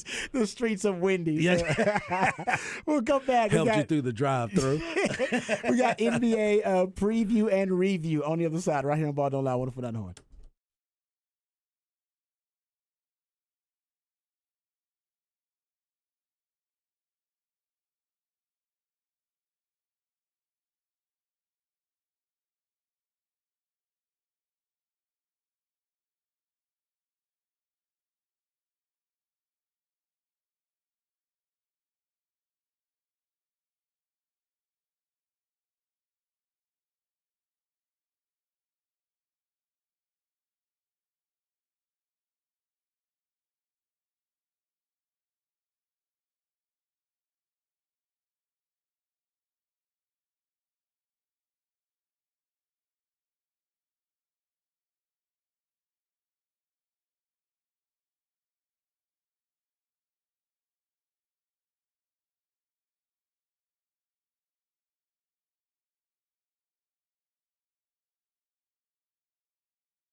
Welcome back to Ball Don't Lie right here on 104.9 The Horn. New theme Thursday. That's when Patrick plays particular jams that highlight what the new theme of the day will be. Harge and I are supposed to gather clues and hints from those songs, and that lead us to the feature of the theme of the day. And today it is Earth Day, right? Earth Day. Earth Day, which is coming up Saturday. Yes. Yes, Earth Day will be this weekend officially, but that is the new theme of New Theme Thursday. So all the songs really highlight, or at least are very complimentary of all of our mothers.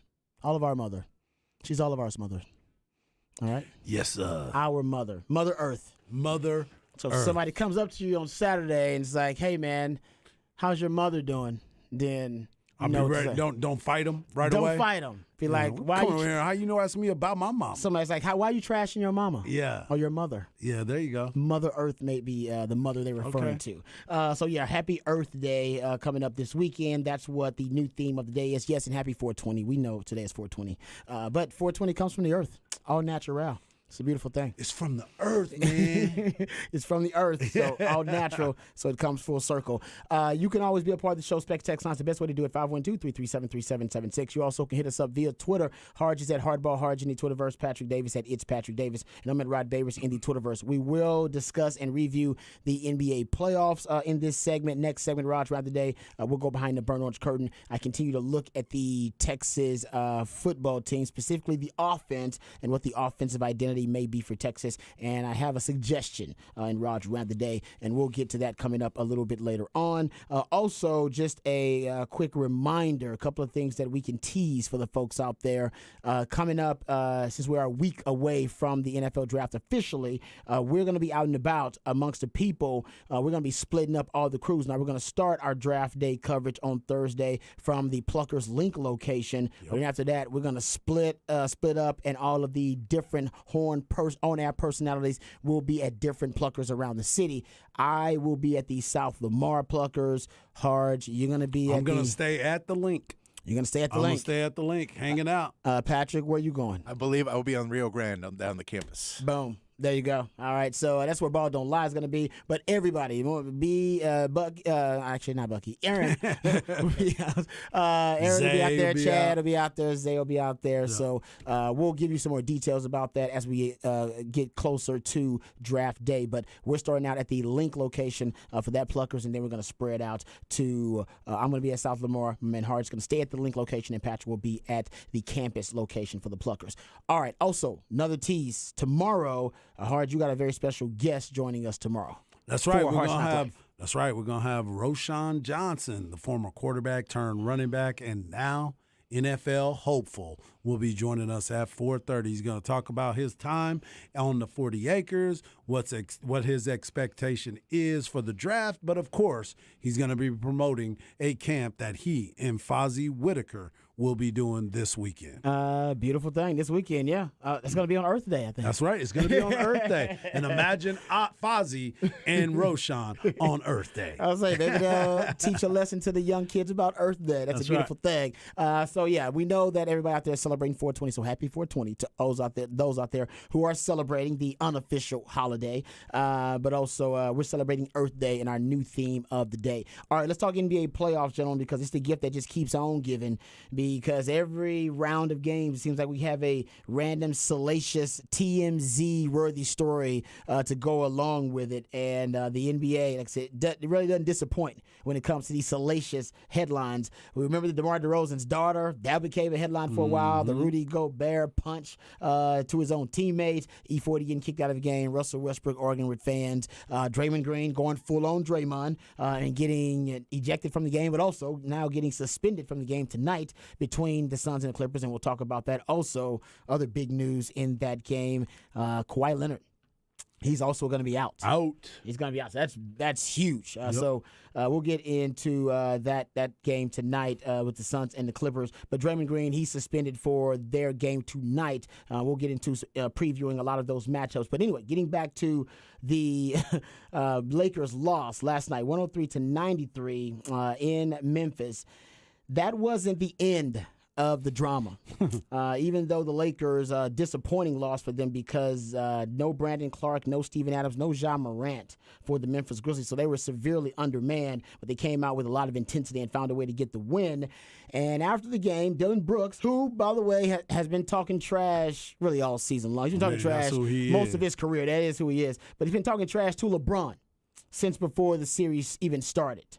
Before the series started, he threw out there, and you mentioned this, I think, briefly, Harge, on the show, that he actually wanted to meet LeBron in the playoffs. His quote was, quote, "I wouldn't mind playing LeBron in a 7-game series." And he said also, he went on to say, basically, the legacy is there. First time back in the playoffs, knock him out right away in the first round.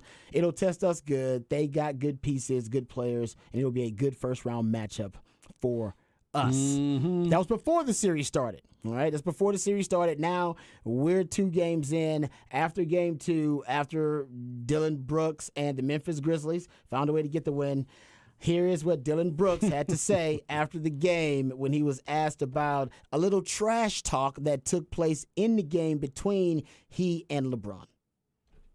There are some people, the Lakers are making that run. The Lakers are making it get it to 14. You and LeBron have that exchange. There are people out there that say maybe you shouldn't do that with one of the better players in the game. What were you thinking? I don't care. He's old. You know what I mean? I was waiting for that.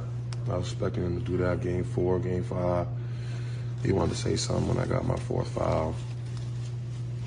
He should have been saying that earlier on. But, you know, I poke bears. I don't respect no one until they come and give me 40.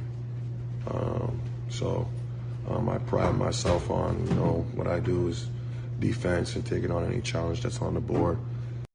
Okay, for those who don't know, the moment the reporter is referring to is in the third quarter. Dillon Brooks got his 4th foul. After that 4th foul, he and LeBron James start talking some trash to each other. And at this time, Memphis is up 66-48, so the game's actually not really even close. But the Lakers were essentially motivated by, at least LeBron James and the Lakers were motivated by that jawing back and forth. Lakers went on a 17-3 run at that point to cut a 20-point gap to 69-63. And LeBron James had 8 points. He had 12 points total in the entire game at the point where they started talking trash to each other in the third quarter when Dillon Brooks got his 4th foul. Then he went on to score 8 points in the rest of that quarter, ended up with 20 to start the 4th, ended up with 8 more points in the 4th quarter, so ended with 28.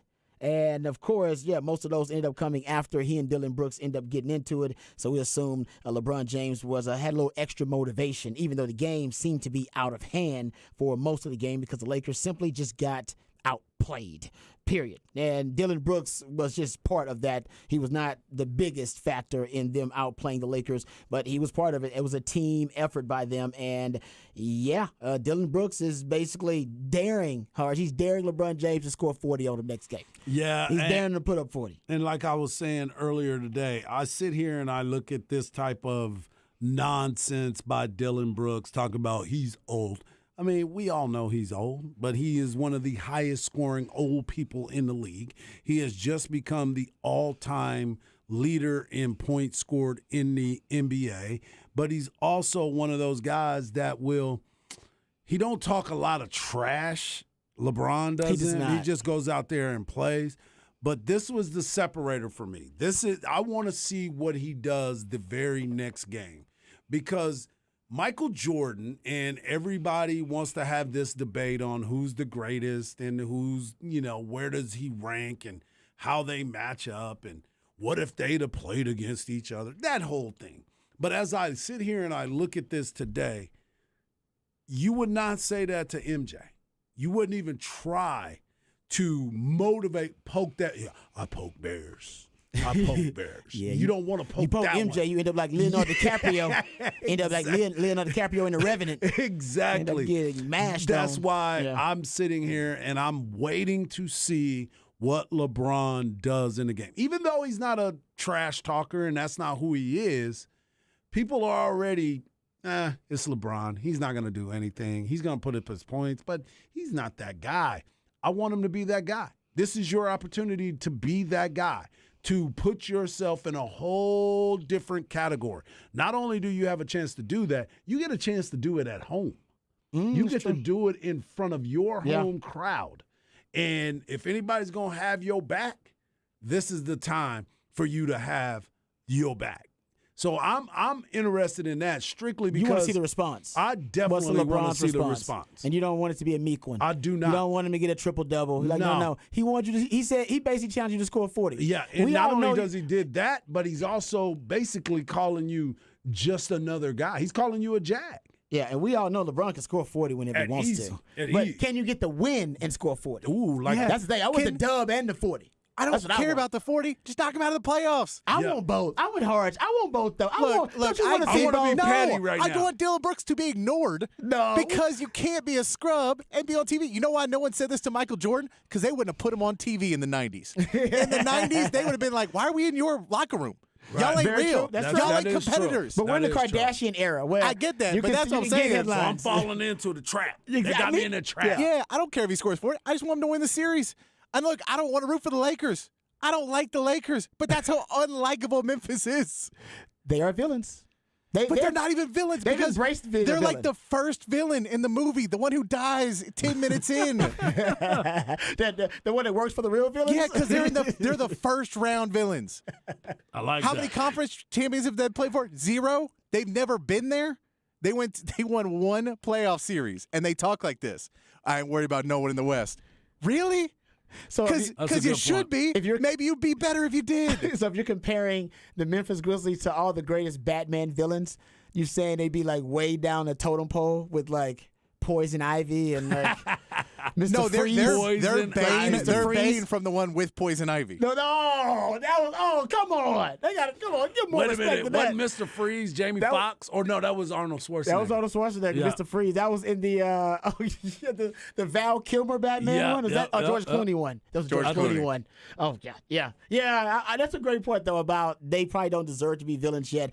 But and I love what you said though. Back in the '80s or back in the '90s when the NBA was more of a grown man's league and enforcers league, instigators like this, and when we said about Draymond yesterday, he's not an enforcer, he's an instigator. This is the generation of instigators. He's an instigator, but I'll admit I'm siding with Harge on this one. And you're right, Patrick. I'm gonna say you are right, and that's probably where LeBron's gonna go. He says he takes the high road. Matter of fact, we have sound of LeBron in this situation kind of. I always say that, past actions and past behavior is the best predictor of future behavior. So based on past behavior, you even said it too hard. LeBron doesn't talk a lot of trash. Chances are he's just going to go out there, make all the right basketball decisions, and make sure his team gets the dub and have a solid stat line.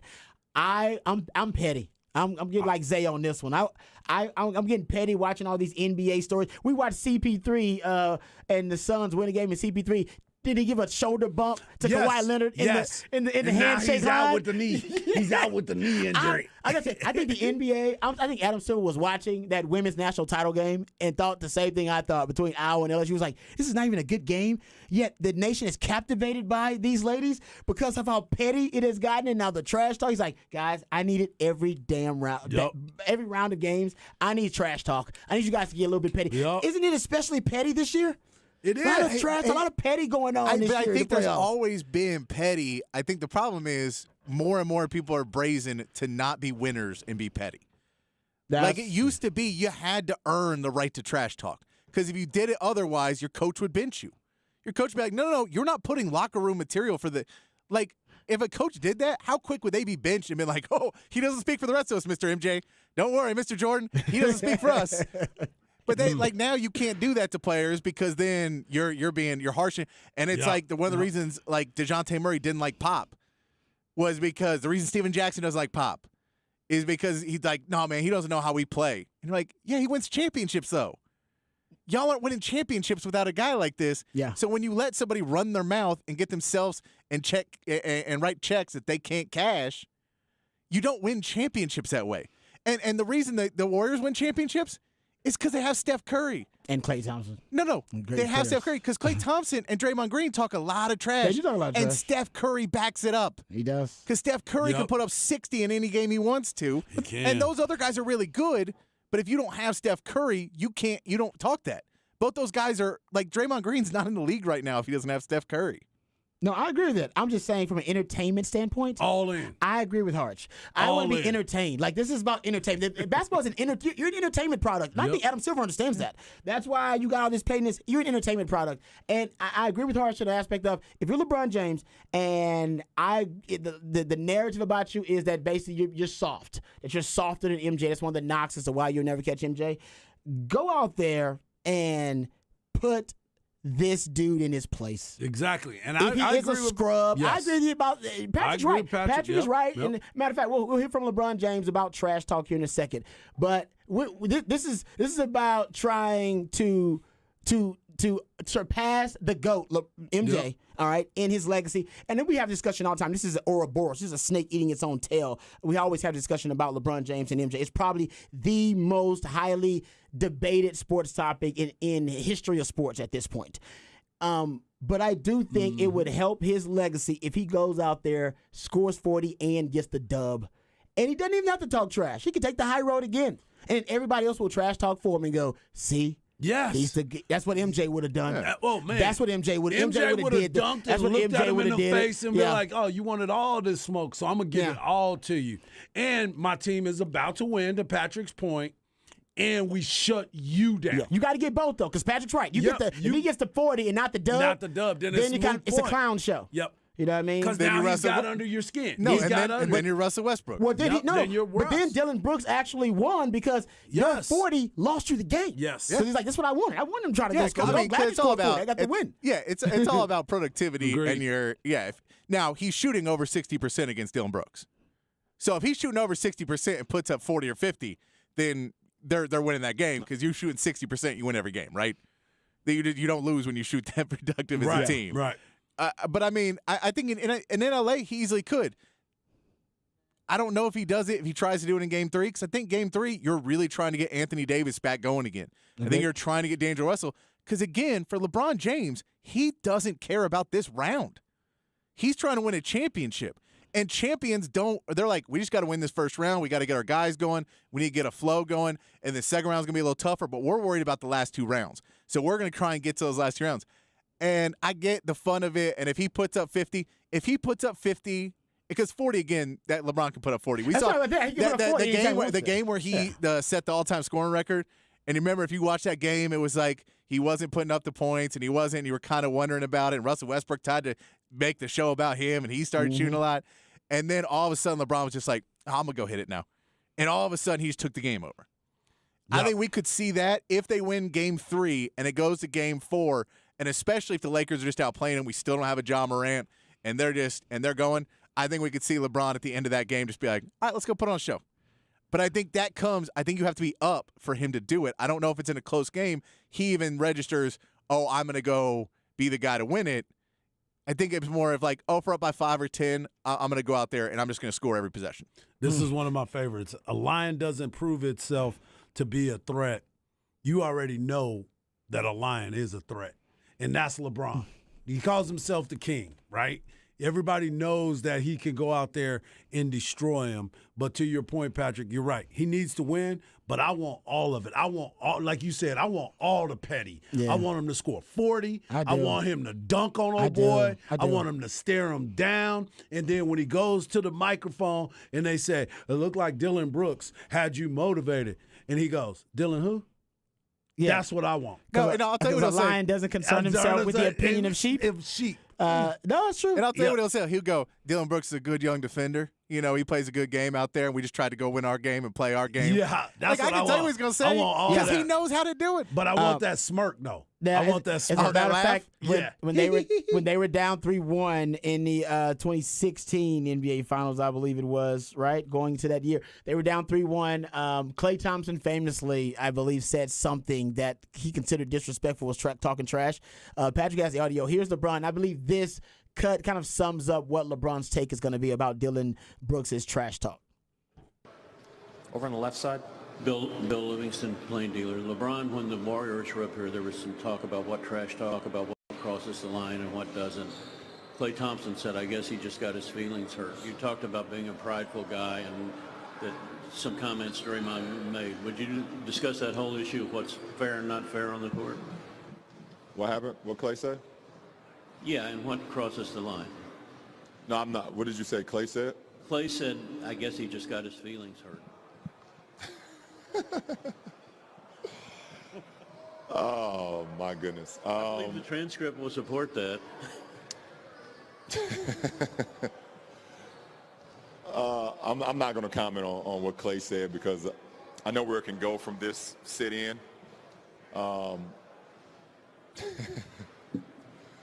It's so hard to take the high road. I've been doing it for 13 years. It's so hard to continue to do it, and I'm going to do it again. At the end of the day, we got to go out. We got to show up and play better tomorrow night. And if we don't, then they're gonna be back-to-back champions, and and that's it. But I'm taking the high road again. I think that's probably what he's going to do, Harch. He's going to take the high road. Well, he's going to disappoint you and me. Somebody takes Patrick's route, the high road. Well, somebody already said, of course he takes the high road. It's 420. Amen. Well done there, Texan. Way to bring it back full circle here. All the way back, Way to baby. bring it back full That's circle right. there. So the Lakers take the loss, but man, what a dramatic end. Not the actual game, but a dramatic finish with the Dylan Brooks interview with the WWE style promo. You see the outfit he's wearing? Oh my gosh. He's got a chain. He's got the glasses. Oh, he's got a chain that says DB. Yeah. It says Dylan Brooks. Oh, Yeah. man. No, he's got his initials on the chain. He's basically NWO in this thing. I was just love about it. to say. But you remember when the NWO had all those guys that no one knew their name? That's what he's doing. I do remember that period. Yeah. That's when I checked out on him. Yeah, that all was right. D-Generation X. Yeah, he's Stevie Ray in there. Disco Inferno was in the NWO. But now the best point you made, Patrick, was that in the kind of old school era of the NBA, kind of when we grew up watching it, the 80s and the 90s, there were Dylan Brooks of the world, but those comments they never made the headlines. They never made the front page or the sports page because nobody cared what they had to say. Right. We are in the Kardashian era. Listen, the famous quote from Andy Warhol, everybody's going to get their 15 minutes of fame. It is true. That's what social media is all about. So in the Kardashian era that we live in, Dylan Brooks can make himself a star. We actually got to give Dylan Brooks more credit.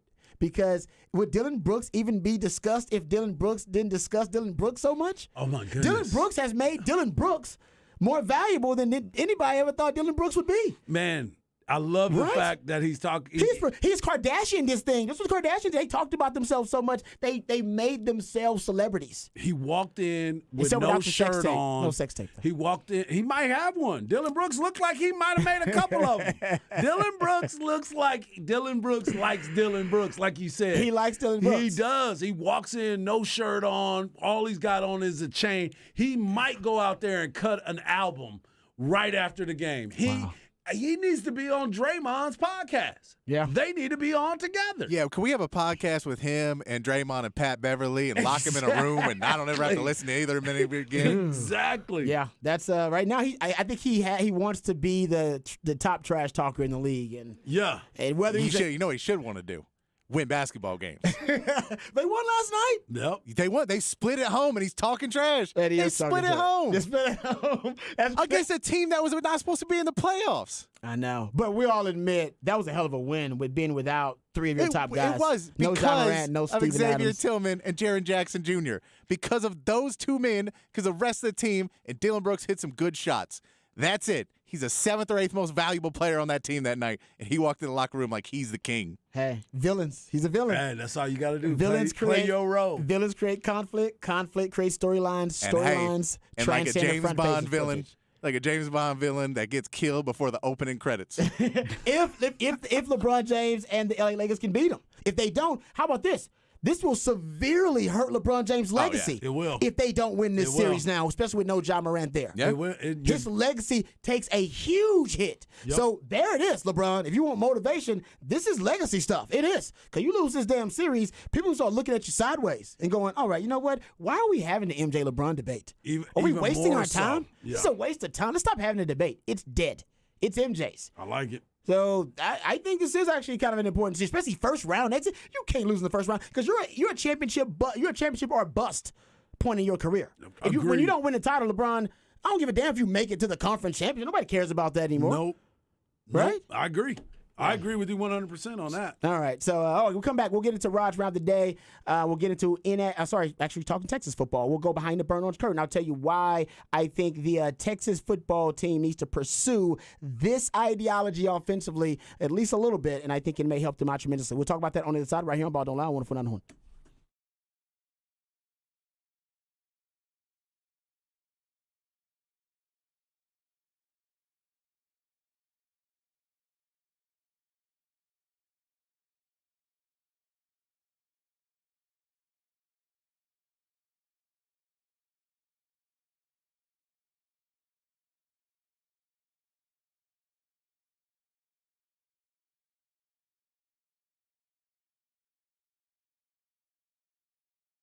Hey, what's up, folks? Lifetime Longhorn Rod Babers here. Let me tell you about my friends over at Apple Leasing. We know that time is money, and my friends at Apple Leasing are in the business of saving you both. They're going to save you time, save you money, and also find you tremendous value. Apple Leasing has the ability to put you in any make or model vehicle that you want. The professionals over at Apple Leasing can help you get the price you want, the payment you want on the car that you want. And all it takes is one phone call or one click on Apple Leasing's website, and you'll get a quote on any make or model vehicle that you want. They can even give you an estimate on the value of your trade-in right over the phone. Apple Leasing's simple interest easy lease makes everything simple because it gives you more flexibility, which is going to give you more possibilities and options to help you find the vehicle that fits you best, but more importantly, the vehicle that fits your budget best. Inflation is out of control. It's through the roof. It's never been more expensive to buy a new car, buy a used car, buy anything for that matter. So leasing makes more sense than ever. Call Apple Leasing today and let them see how much money they can save you. That's what they do. 512-346-9977. They've been doing it for almost 40 years here in Austin because they do it the right way. They get all the same discounts, all the same incentives that the dealers do, except my friends at Apple Leasing, they pass those savings on to you, the customer. So give them a call, 512-346-9977, or visit appleleasing.com. That's appleleasing.com.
All right, welcome back to Ball Don't Lie and Rod's rant of the day. I want to talk a little Texas football. You guys know that one of my obsessions throughout the last, 10 years or so has been positionless football. I've been talking about it for like the last 10 years. It's become a more popular term, which is good. But I was saying 10 years ago, it's going to be the future of football. The future of football will be positionless football if the football theory, all right, catches up to the actual game whenever that happens, because it was more football theory back then. But since we've seen even teams in the NFL now start to embark on positionless football, the best positionless football offense in the NFL is Shanahan's offense, Kyle Shanahan offense, which obviously one of my close friends is where I started to kind of piece together this theory about positionless football, and he has been working on it forever. And now with the 49ers, he has been able to really construct his Frankenstein monster of multiplicity and multifunctionality and multi-dimensional amalgamation, right, of a malleable machinery. That's basically what he's constructed there. He's got Kyle Juszczyk,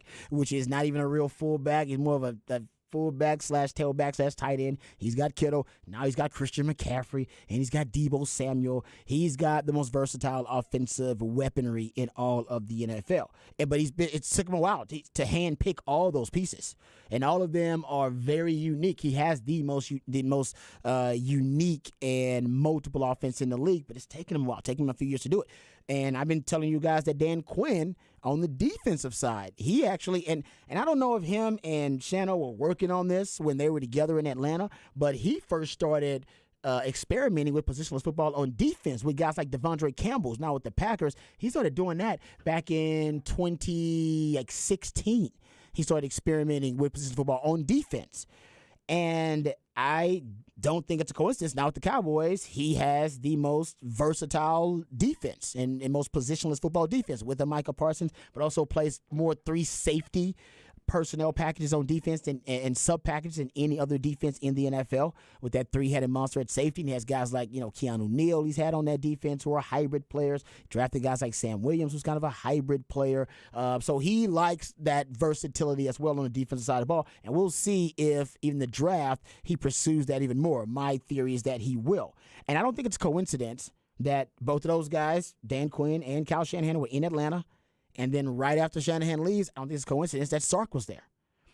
And Sark has now had, since he's become the head coach here at Texas, the 2 coaches he's had in for his clinics, his coaching clinics, have been Dan Quinn and Kyle Shanahan. Those have been his 2. Now, it could just be his time spent there, or it could be good friends. They are good friends, or it could be that maybe he's embarking on a new philosophy, a new ideology offensively, or maybe a team building in terms of building a roster construction. Maybe how he's going to build this team could be a new way to get an advantage or gain an advantage schematically or philosophically for Sark. And Sark has already admitted he looks to recreate his offense every year based on the weaponry, based on the skills, the strengths of the roster that he has. So, like I said, it's just my theory. I'm just putting some stuff together. I do have a source that told me that positionless football is something Sark is interested in. Now, is he going to pursue it? Is he ever going to use the actual term positionless football? He hints at it all the time with Savion Red and even with Jay Witt, and even when he was talking about having Kyle Shanahan do the coaches clinic, he hints at it, but he will never drop the term. It is probably because he doesn't want me to have too much satisfaction on this show, because he knows I would probably take my shirt off and celebrate. But you said the shirt, so that's cool. The shirt. He's changed it up. My man, Mark Henry. It. I'm not going to disrespect Mark Henry and say taking other stuff. I won't do that. But I do think that if you start looking at the weapons that Sark has, I don't know if he can major in positionless football on offense like Kyle Shanahan, because, like I said, it took him a while hand-picking all of these different weapons, elite weapons with extreme hybridism within their skill set. I don't know if he can do that. But he does have some of those pieces where he can minor in positionless football, and it could really give him an advantage. Because, one thing, my man Shano believes in is that, all defenses, and he's right about this, all defenses are essentially, they're binded by these rules. All right, there are rules to every defense, and every defender has to abide and operate by these rules, because those rules keep the structural integrity of the defense intact. All right. Now, there are certain formations, personnel packages, there are certain cheat codes and force multipliers that you can use to force a defense to reveal what those rules that bind the structural integrity of the defense are. And once you, as an offensive mind, figure out what those rules are, you can violate them habitually over and over again until you force the defense to really change the rules of the defense. And when they do that, it will leave them vulnerable elsewhere. That's really how his offensive mind works and where it all starts. And that's why positionless football is so important and why it's so lethal, because by definition, it violates almost every rule that binds the structural integrity of a defense. It connects it. It really does.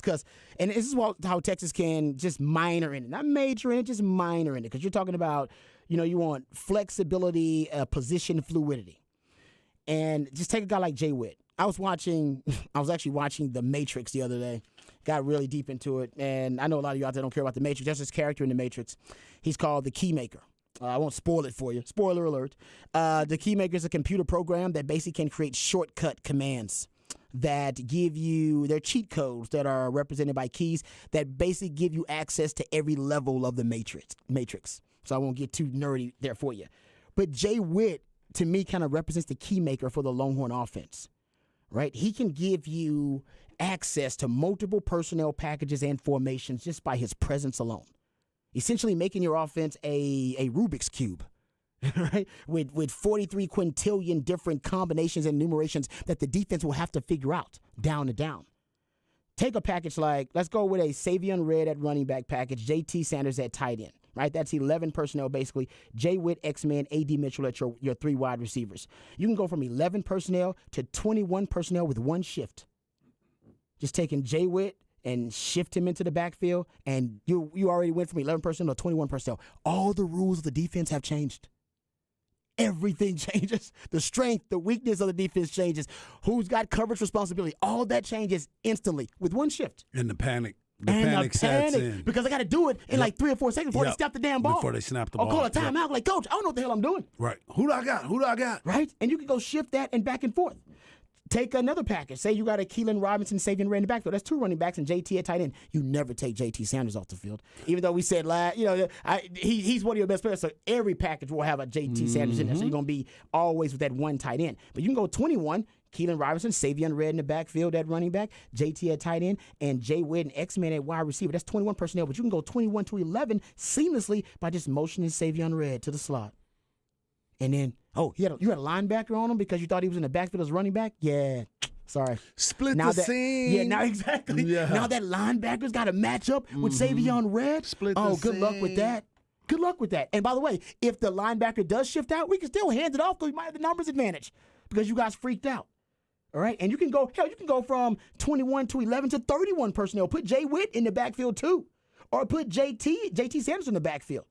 You can go 31 with Jay Witt in the backfield or go 30 with JT in the backfield. You got 4 different personnel packages out of one. Call it your flex, call it your amoeba, your hybrid, your whatever you want to call it, the package. And hell, you can even do it with your regular running back. Say Jay Brooks at running back, JT Sanders at tight end. That's 11 personnel, 1 back, 1 tight end, X-Man, A.D. Mitchell, Jay Witt at wide receiver. You go from 11 personnel to 21 with just Jay Witt simply shifting into the backfield. You can go from 11 to 20 with JT, just him simply shifting into the backfield. All right? And you can always go spread those guys out with a 4-wide package with the tight end or with Jay Witt. And you can do this with, like I said, Jay Brooks is our traditional running back, but you got Keelan Robinson, you got Jay Witt, you got JT Sanders, and you got Savion Red. You got 4 positionless football pieces that allow your offense to be malleable down to down, but within the down. Specific packages. I'm not saying major in this. I'm saying minor in it. Mm-hmm. We're talking 15, 20% of plays. Something like that, maybe. All right? And I think it'd give you a huge advantage. So I know it's something he's interested in. It's something that he's been exposed to because Dan Quinn was doing it. Shano majors in it. He brought both of those guys back for coaching clinics. I have a source saying, yep, he's definitely interested in it. He probably won't reveal too much because he doesn't want opponents to know what that offense is going to look like. Gives them a huge advantage, especially when you got Bama early on in the season. Mm-hmm. But I'm telling you, the more, if you start looking at it, the more malleable you are, and the more versatile you are. Remember, he said, what's their biggest strength this year offensively? Versatility. He doesn't want to say it, but he's hinting at it. So I think he will. I think this year, I'm ready to make a Black Strummer's prediction that you will see more versions of positionless football. Like I said, it might be 10%, maybe 12%, but I think you'll see it. He's too immersed in it. The breadcrumbs all seem to be leading to him at least exploring some version of this, even if he's not going to, like I said, jump in wholeheartedly and pursue it. Right. But it can be, I'm telling you, you can gain so many advantages. And not a lot of teams around the country have access to these types of athletes, and Texas does. So we'll see.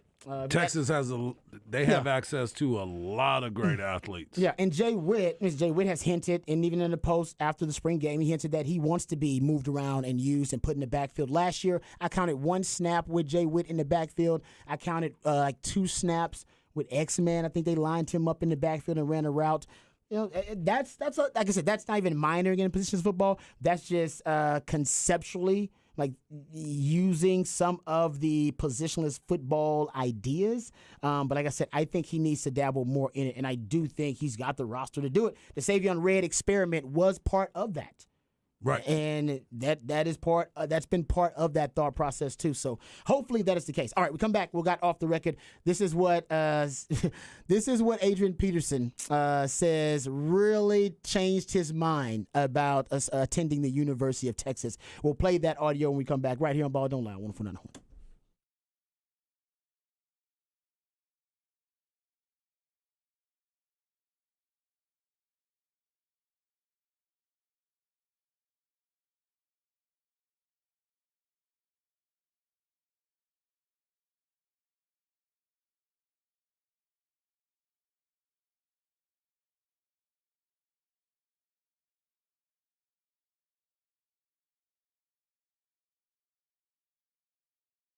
Mike Harge here, and I want to talk to you about my friends over at Allstat Beer. Allstat is born in Fredericksburg, Texas, right in the heart of the Texas Hill Country, where they have a beautiful state-of-the-art brewery. The brewery prides itself on their award-winning German-style beers. They also have a fine dining restaurant and a tap room where you can enjoy more flavors. Plan a tour today and see it for yourself. Great beer, great food, and, of course, you can do it with some great friends. This is the weekend, so get out there and enjoy some live music. Plan a trip today with some of your best friends. Go to allstatbeer.com to find a local watering hole where you can enjoy some or where you can pick some up on your way home. Make Allstat your beer of choice. Allstat beer is made with 100% true German ingredients. That means German hops, malts, and yeast. And, of course, they have that natural hill country water. The tagline is Allstat beer, no impurities, no regrets. And the reason why is because it's all pure.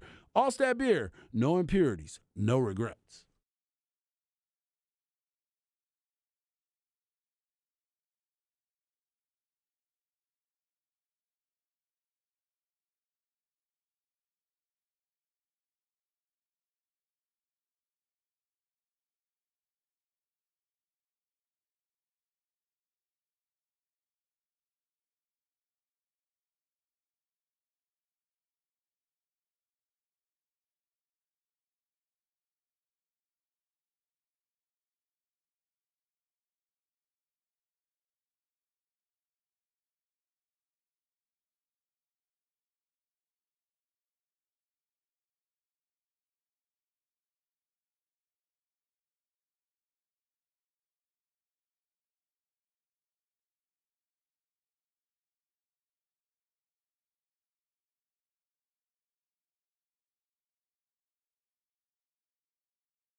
Welcome back to Ball Don't Lie right here on 104.9 The Horn. This actually fits. New Theme Thursday also fits 420. Yeah, see, I'm trying to mix the best of all worlds. I like that. The new theme for New Theme Thursday is Earth Day. Earth Day will be Saturday this weekend, so that's the new theme of today. But, of course, we understand it is 420, so happy 420 to everybody out there. But please respect our mother.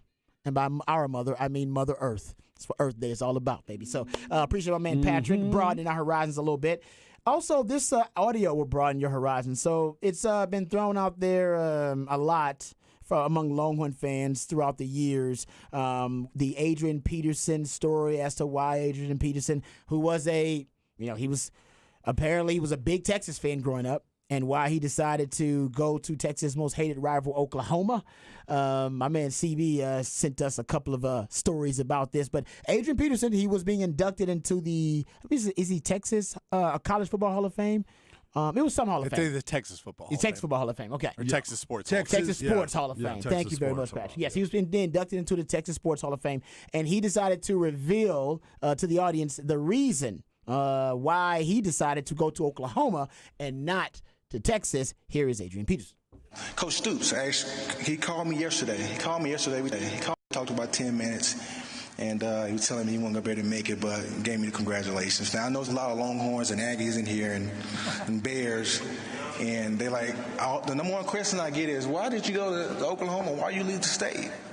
And I tell them, I said, listen, I remember going to, when Priest, my uncle played with Priest and Ricky and those guys. They were cold. I remember going to watch them play, and I remember sitting outside of the stadium, waiting for my uncle to come out. And I'm looking, I'm like, I'll be back here one day. I was Texas all the way. But for the people that find themselves being mad at me about going to Oklahoma, this is what I'll say. If you're going to be mad at anybody, be mad at Coach Mack Brown. And this is why I say that. I sat in Coach Brown's office, and I asked him the same thing I asked everyone else. Coach Stoops, will I have the opportunity to come in and compete? Yeah, sure. Pete Carroll, will I have the opportunity to come in and compete for the starting job if I come? Yeah. Nick Saban, can I have the opportunity? Mack Brown, if I come here, will I have the opportunity to come in and compete for the starting job? He was like, well, Adrian, I'm not going to lie to you. Cedric Benson, he decided to come back for his senior year. So, we're going to be loyal to him, and we're going to let him ride it out. But, after that, you can compete for it. I said, okay. I appreciate it. And that was it. I never told him that I wasn't coming. But that was the decisions that I made based off of that. So you guys can share that story just in case, or the people that didn't know, now you know, and you can share the story. All right, there you go. I appreciate Mac being honest, because honestly, I would say recruiting is kind of it's like a must-lie situation. It's not like telling somebody they have an ugly baby. Nobody with an ugly baby knows they have an ugly baby. When Adrian Peterson asks you, is he going to have a chance to play when you come to a school? You go, yeah, you always going to have a chance to play. Don't mean you're going to play. You have a chance to play. I appreciate Mack Brown just being honest and said, now Cedric B's the guy. After Cedric B's gone, you'll have a chance to play. Yeah. But Texas still won a national title, so it's all good. Yeah, exactly. And he ended up not winning one. Yeah. You know what I'm saying? So every once in a while, you got to be humbled. I possibly would have taken it as, I'm going to come here and compete. You didn't tell me I had a shot, but I'm going to make it very uncomfortable for you because of the way that I'm going to go out there and play. Look, everybody has their reasons for not going there. I wish that he would be like, I made the best decision for me. Mac made the best decision for him. And we all did okay in our life. Yeah, I played with his kinfolk who was referring to Big, we called him Big Screw. His name was Chris Smith. He was a tight end from Palestine. So, yeah, it should have happened. But I think Texas probably in Matt and Colt's career there, you have Adrian Peterson early on, right? Yeah. Right, you'd had him for that, the early part of that potential, that Colt's career? Yeah. You had him, right, as a veteran? As a vet. Like a vet. Yeah. I'm not sure how many years he's there, but that'd have been pretty nice. Texas was okay, though. Texas was still running. Texas did okay. Texas was still running back even without Adrian Peterson going to it. So that's pretty impressive. Adrian Peterson did okay for himself, too. Yeah, no doubt. All right, we come back. We'll get into some NFL news, notes, and nuggets. The C.J. Stroud slander continues. We'll try to dissect it and find out what the source of it is. And also, should the Houston Texans trade for Trey Lance? We'll discuss all of that and more right here on Ball Don't Lie. 104.9 The Horn.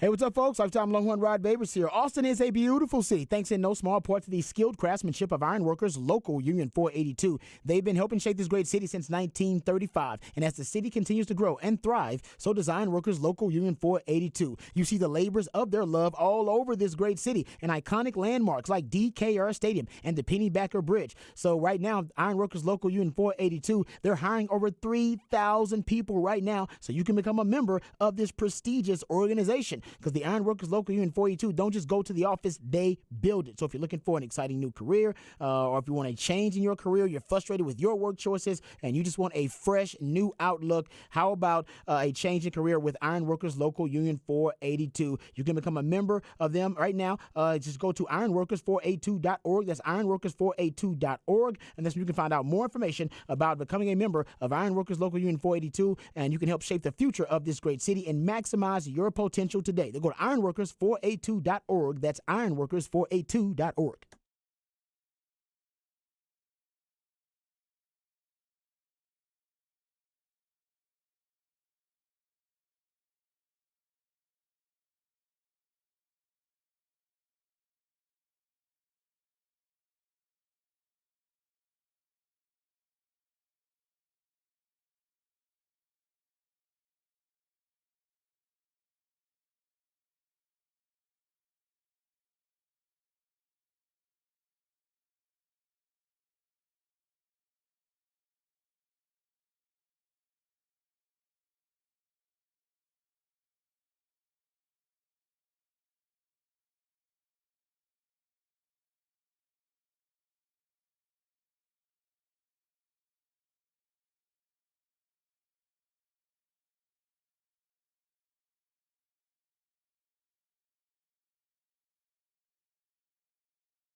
Welcome back to Ball Don't Lie right here on 104.9 The Horn. It is a new theme Thursday. That means we have a new theme for the day. My man Patrick plays songs, and based on the songs that are played, we are to gather clues and hints that lead us to the new theme of the day. And the new theme of the day is all about our beautiful mother. Talking about Mother Earth. Earth Day coming up this weekend on Saturday, and my man Patrick wants to pay homage to Earth Day as all the songs celebrating our beautiful planet. And Mother Earth, as I like to call her. We should raise our kids to treat the planet like a member of the family. We don't. It's part of our shortcomings as a civilization. Depends how you treat your family. Very true.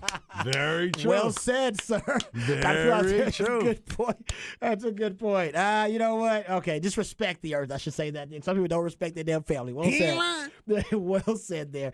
Anyway, yeah, Earth Day. Also, happy 420 to everybody out there who's celebrating 420. Who's the official mascot of 420? Who's the Santa Claus Easter Bunny of 420? There would be two of them. In Texas, Willie Nelson. In Texas, it is Willie Nelson. Nationwide, I would say Snoop. Nationwide, it probably is Snoop. And internationally, I would say Bob Marley. Oh, that's good. So that's a good those are the three that you would naturally associate. Those on Mount Rushmore. Yes, for 420. The cannabis mascots. Days. Yes, yes. Yeah, no, you're right about that. Actually, those three. And one of them lives in an ATX. Yes. So it's a beautiful thing. All right, there you go. 420, happy 420 to everybody out there. Specs text lines wide open, 512-337-3776. You also can hit us up via Twitter in the Twitterverse. Harge is at Hardball Harge in the Twitterverse. My man Patrick Davis at It's Patrick Davis. He's the real MVP. And I'm at Rod Babers in the Twitterverse. Okay, before you get into it, let me ask you this question. Go ahead. And let me see, Patrick, you too. I want to see what your thoughts are on this. The Cowboys have exercised the fifth-year option on wide receiver CeeDee Lamb. So what that means is Lamb is now guaranteed $18 million, not in 2023, but in 2024, because they have now exercised that option for him to make $18 million, not this coming season, but the following season. How do y'all feel about that? And can they negotiate an extension? I'm sure they can. Any time in that window. Yeah. I think for them it's just about security and stability. So I think they're gonna negotiate. I believe I read Stephen Jones say that after the draft they're gonna prioritize CeeDee Lamb's extension, but it'll be after the draft. Can we please prioritize Micah Parsons? Well, honestly, and I agree with you, by the way. There's no need to really prioritize it because you already know what Mike Parsons is going to be the highest paid defensive player in the history in the NFL. Very true. Like you already know it's coming. You just need to figure out a way to make it salary cap friendly for you guys. But you already know he's going to want to be the highest paid defensive player in NFL history. Run me my money. And by the way, Trevon Diggs also going to want to be the highest paid cornerback in NFL history. And by the way, he's represented by David Mugalato. Oh, the Johnny Cochran of NFL agents. Just FYI. So he definitely gonna get his money. Yes, He's gonna get his money. So I think the Cowboys, that's the inevitable. So you could say, since when they say if it's inevitable, make it immediate. Yeah. So maybe your thought is like, hey man, you're going to do that anyway, so just do it. Do it now. And the sooner you do it, the lower the cost will be because somebody else will be out there and they'll end up setting the market. I like the move. He's going to be their guy. He's their number one wide receiver. It just gives them a little bit more time to work out an extension. Okay. That's all. Okay. So I do. I was like just it. curious to it. The real question is, will the Cowboys, and we'll talk about this more leading up to the draft, will they pursue a wide receiver in this draft? Right. And I think they should. And then the question becomes, when in the draft will they pursue a wide receiver? Right. And we don't know that because we don't know how the draft is going to fall and where they'll get value for the wide receiver position. Yeah, so that's very true. Yeah, because they could get it early, they could get it late. We don't know how the draft's going to play out. So I really can't wait to see because they did so much in the offseason. And I love what they did with the trades. They did bring in a wide receiver. They did bring in another cornerback too. The Cowboys just in a great position leading up into the draft where they're not desperate for any one position in my opinion. And that's a great way to be before the draft. Like I said, going to the draft in desperation, in urgent need of a position, that like going to the grocery store hungry, it's always a bad idea. You're going to buy way more food than you need. The Cowboys in a great position just take best talent available at best value that drops to them. Right. Yeah. I mean, they need a running back, they need a tight end, but those are both positions that if they need to kind of piece together or make a trade, they can probably do.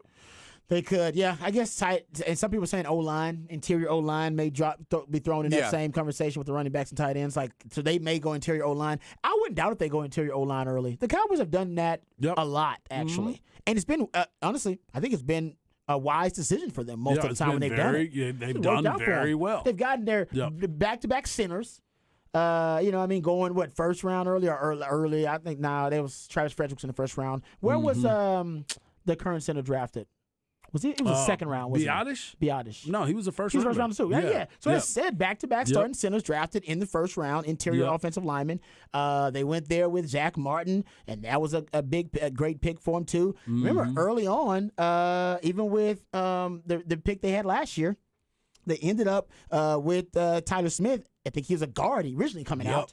Interior offensive lineman, they've moved him to tackle and projected him there. So I think the Cowboys could go offensive line, interior offensive line, and I would trust their resume. Yeah, they've done well. They have done very well. They're the best first-round drafting team in the NFL in the last 10 years. I know y'all don't want to believe that, Cowboys fans, but they are.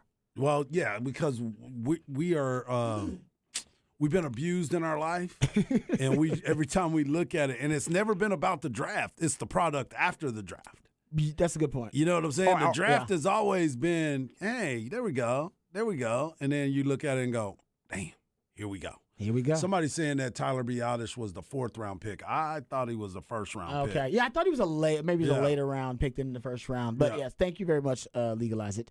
Hey, legalize it. Happy 420. Yeah, it's his day. Happy 420 for you. Yeah. But yeah, the Cowboys, they may go interior O-line too. But we'll talk a lot about the NFL draft. Yeah, he was a 4th rounder. Okay. And he's only 25 years old too, by the way. They like him too. I think they've been talking about. I've been a big fan of him. Trying to extend him as well. Like I said, I thought we were going to get Tyler Lindenbaum, but instead we got Tyler Smith.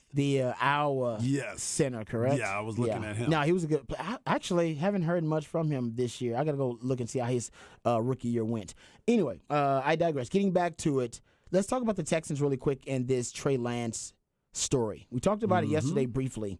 But Ian Rappaport has reported that the 49ers have received inquiries from several teams looking into potential trades for the number 3 overall pick at the time he was drafted, Trey Lance.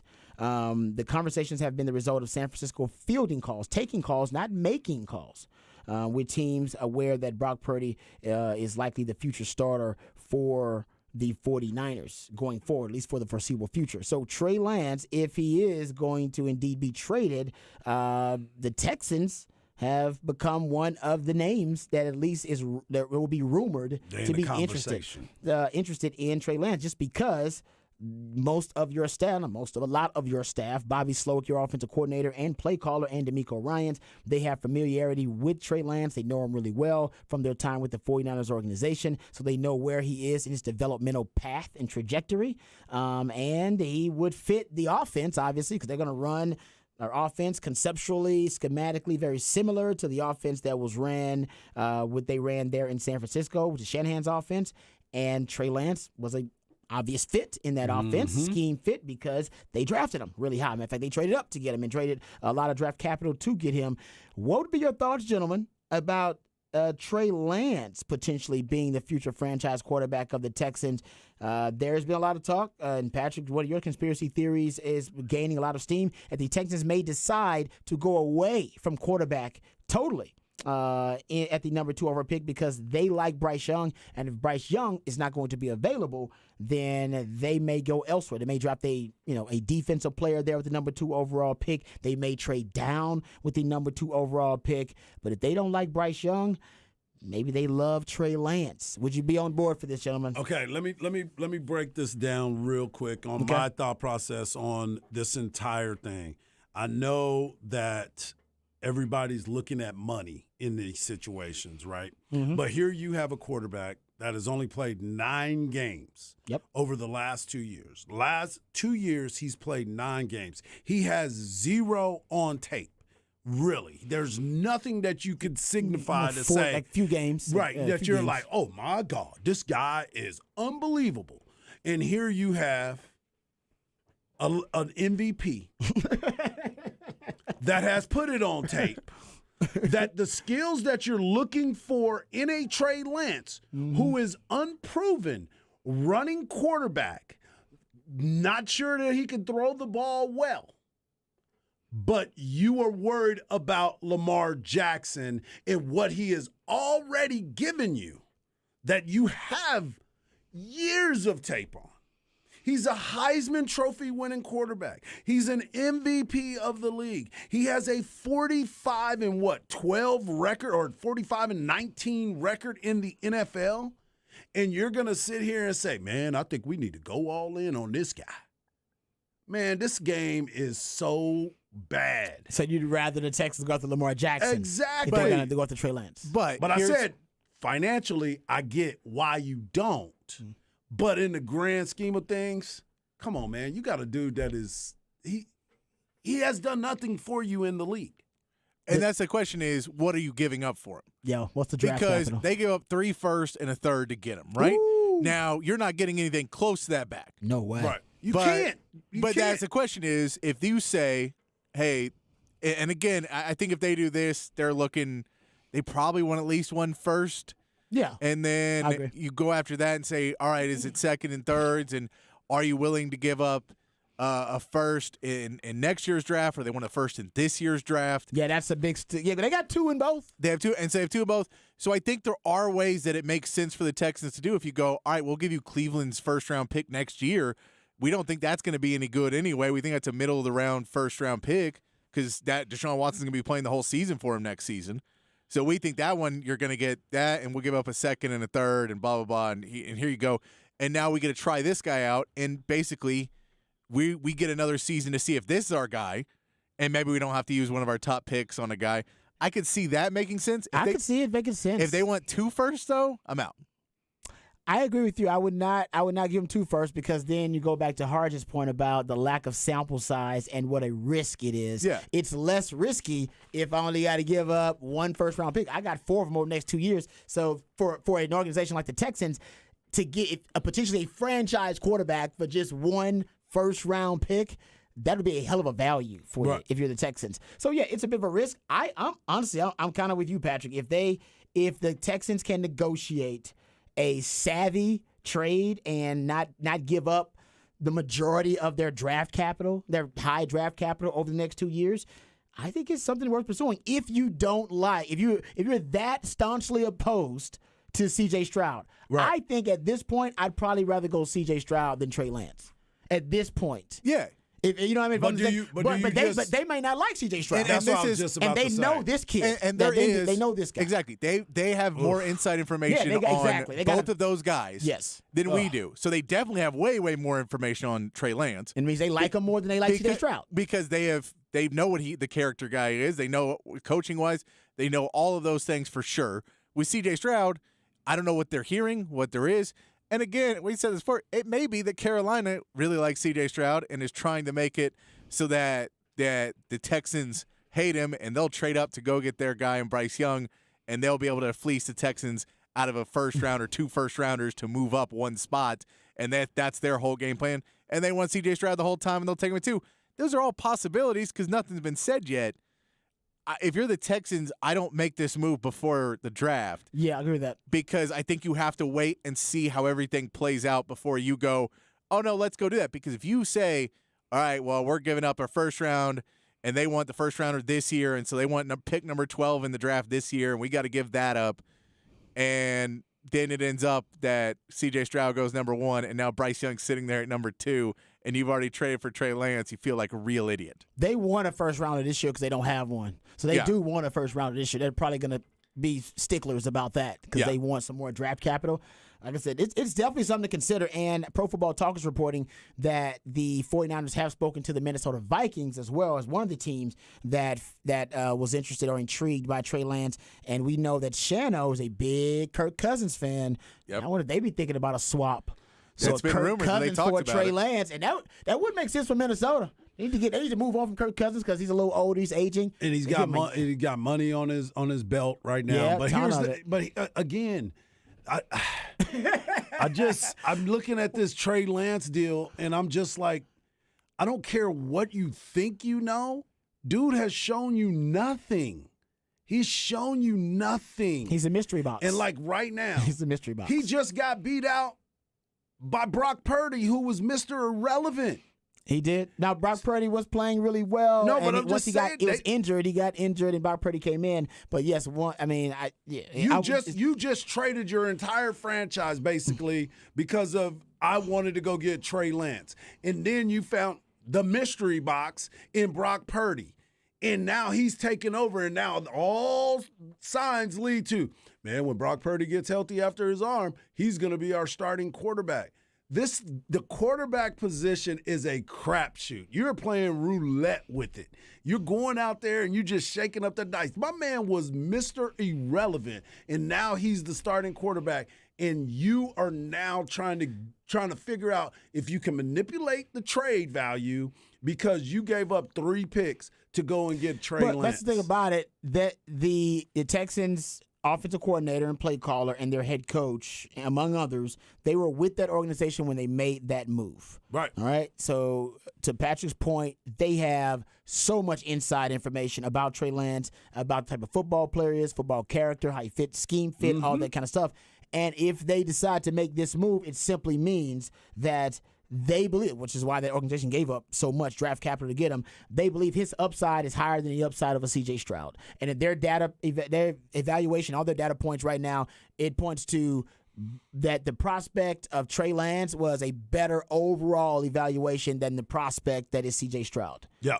And honestly, I can't get upset with them if they want to go that route. And it does kind of fit a Shanahan type approach to the quarterback position. Agreed. He thinks he can figure them all out. He thinks he can fix them all and figure them all out. And they should build through the draft with quarterbacks more, but yet they've taken some kind of non-traditional routes to quarterback, whether it be a Jimmy Garoppolo. So I could see them pursuing this. What round did Jimmy G go in? 2nd round.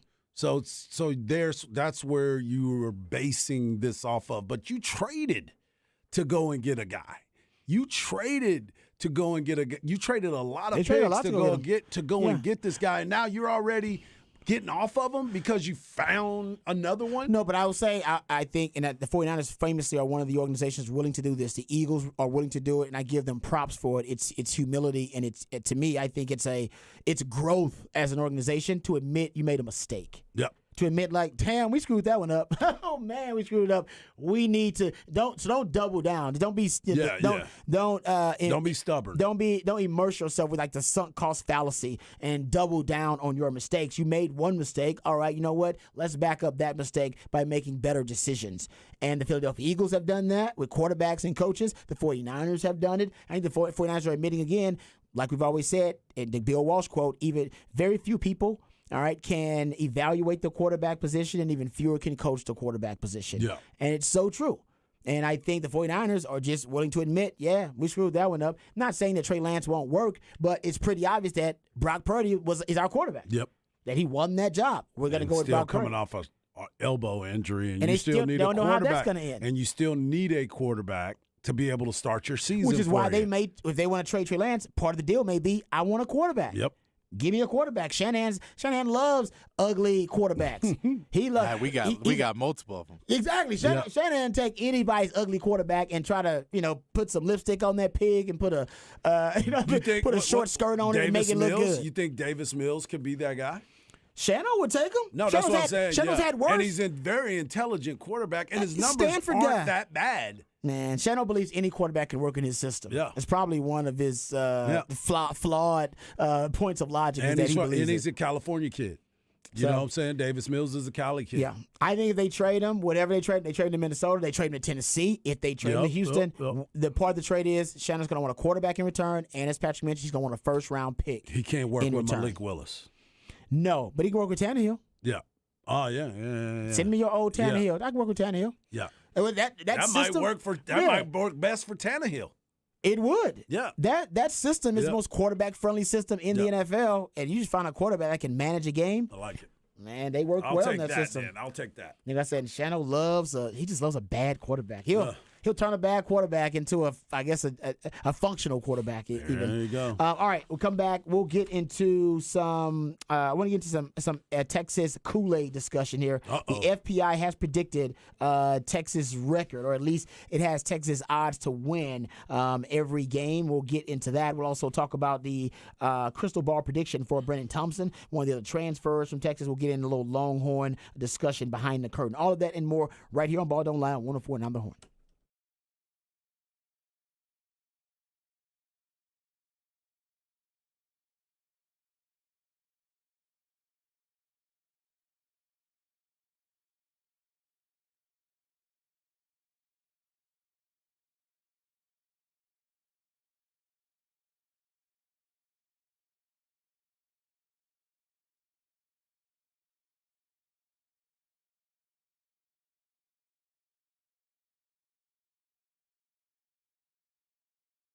Mike Harsh here, and I want to talk to you about my friends over at the League Kitchen and Tavern. Go to leaguekitchen.com, and you can find out about all their monthly specials. You can make some reservations. You can order online. You can check out their menu. And guess what today is? Today is Thursday. I know we've been thinking about Thirsty Thursday, but check this out. It is Prime to Wine Thursday. That means you get a slow-roasted whole ribeye that is served with rosemary au jus, sauteed button mushrooms, horseradish, sour cream sauce, and half-off bottles of wine. That happens every Thursday. You can do dine-in, or you can do delivery, or even you can pick it up. I'm telling you right now, this is chef-inspired comfort food at 4 locations in the Austin area.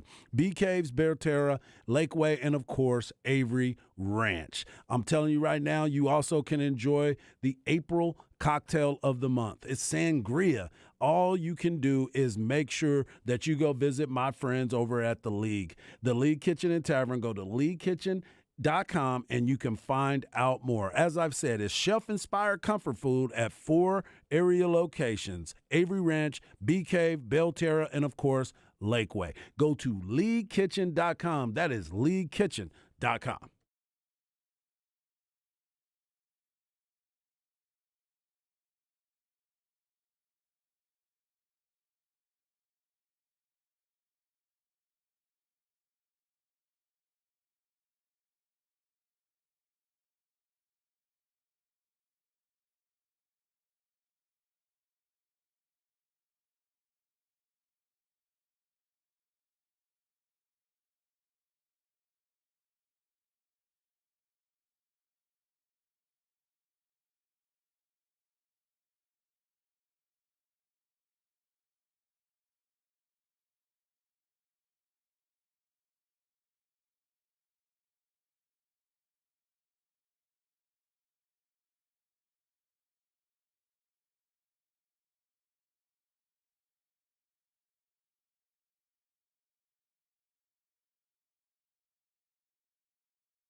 All right, welcome back to Ball Don't Lie right here on 104.9 The Horn. New theme Thursday, and the new theme for New Theme Thursday is Earth Day. Earth Day is coming up on Saturday. My man Patrick wants to spread the awareness about Earth Day, so that is the new theme for New Theme Thursday. So we appreciate all of his efforts. We had to play some Earth, Wind, and Fire for Earth Day. Oh, you got to play some Earth, Wind, and Fire. Yes, there you go. I didn't even get it there. I like that. Also, it is 420, so happy 420 to everybody out there as well, if you do indeed celebrate. Let me ask you this, a 420 related question. We've been answering random 420 related questions all day. What year is the state of Texas going to legalize recreational marijuana, or will it be federally legal? Before? Will Uncle Sam decide, will the president, Uncle Sam, or the Congress decide to legalize marijuana before Texas does? Oh, if Texas will legalize it, in what year honestly, is Texas going to legalize honestly, marijuana? I would go with the federal. I will go with the federal first. I know. I think there's gonna be a year when somebody starts to put those ads. Have you seen those ads for the gambling? Yes. And you see them, and I was like, the reason we don't have gambling was always because of the blue hairs. And you were like, we can't have that. It's immoral. Yeah. And now you see the commercial like, we're missing out on all the money. Yeah. And it's a real Southern. I'm like, so I see weed ads like, these liberal snowflakes are stealing all our weed money. And then we'll get it tomorrow. No, that's a great point. I totally agree with you, Patrick. I think it will happen, but it will be about the straight cash, homie. It'll be about money in the end. Always. As of March 2020, if you go look at it, and this is, like I said, this is like almost the analysis is almost a year old, because obviously it takes a while to get the annual revenue. But as of March 2022, states reported a combined total of $11.2 billion in tax revenue from legal adult use cannabis sales. And I believe that is from when they started legalization in Colorado. What was that, 2014? 2014, something like that. So that it is a cash windfall, a revenue windfall. So yeah, it'll be about the straight cash, but it will be one of the last states to do it. Yep. I don't know why, but it will be one of the last states to do it. I know why. But we shouldn't be one of the last states to do it, but it will be. Anyway, getting back to it, let's get to some Texas football discussion here. So they have the FPI, as we pointed out, the Football Power Index, which is a cumulative stat. It combines returning production, it combines strength of schedule, all of your different recruiting rankings, I believe, from the last 5 years. It's just a ton of different factors they throw into the FPI. And the FPI, by the way, loves Texas, has Texas as the 5th highest rated team in all of college football in its latest Football Power Index. So, like I said, they really do like the Longhorns. Yep. Well, they also put out the odds, or at least the FPI has the odds for every game, every matchup for Texas, and the odds they have to win the game. So they basically have better than a 50% chance to win every game, except the Alabama game. Alabama game, they give Texas a 23.6% chance to win at Alabama in Tuscaloosa. But every other game versus Rice, 98% chance to win. Versus Wyoming, 97% chance to win. Versus Baylor, 74% chance. Versus Kansas, 96% chance. Versus Oklahoma, 64% chance. Versus Houston, 89% chance to win. Versus BYU, 95% chance to win. Versus K-State, 86% chance. Versus TCU, 67% chance. Versus Iowa State, 82% chance. And Texas Tech, the last game versus them, they got them at an 84% chance to win. So essentially, FBI saying 11 win, Texas 2, 1 loss. I will accept that for 200, Alex. You gonna drink that Kool-Aid? Yes. That's double fisting some Kool-Aid right there. I'm turned up. I will say not 11 wins. I will say double-digit wins, though. I think for most Longhorn fans right now is the bar. That's fair. I think most Longhorn fans are like, nah, you got to win double-digit games, man. I think we've been at that point, though, right?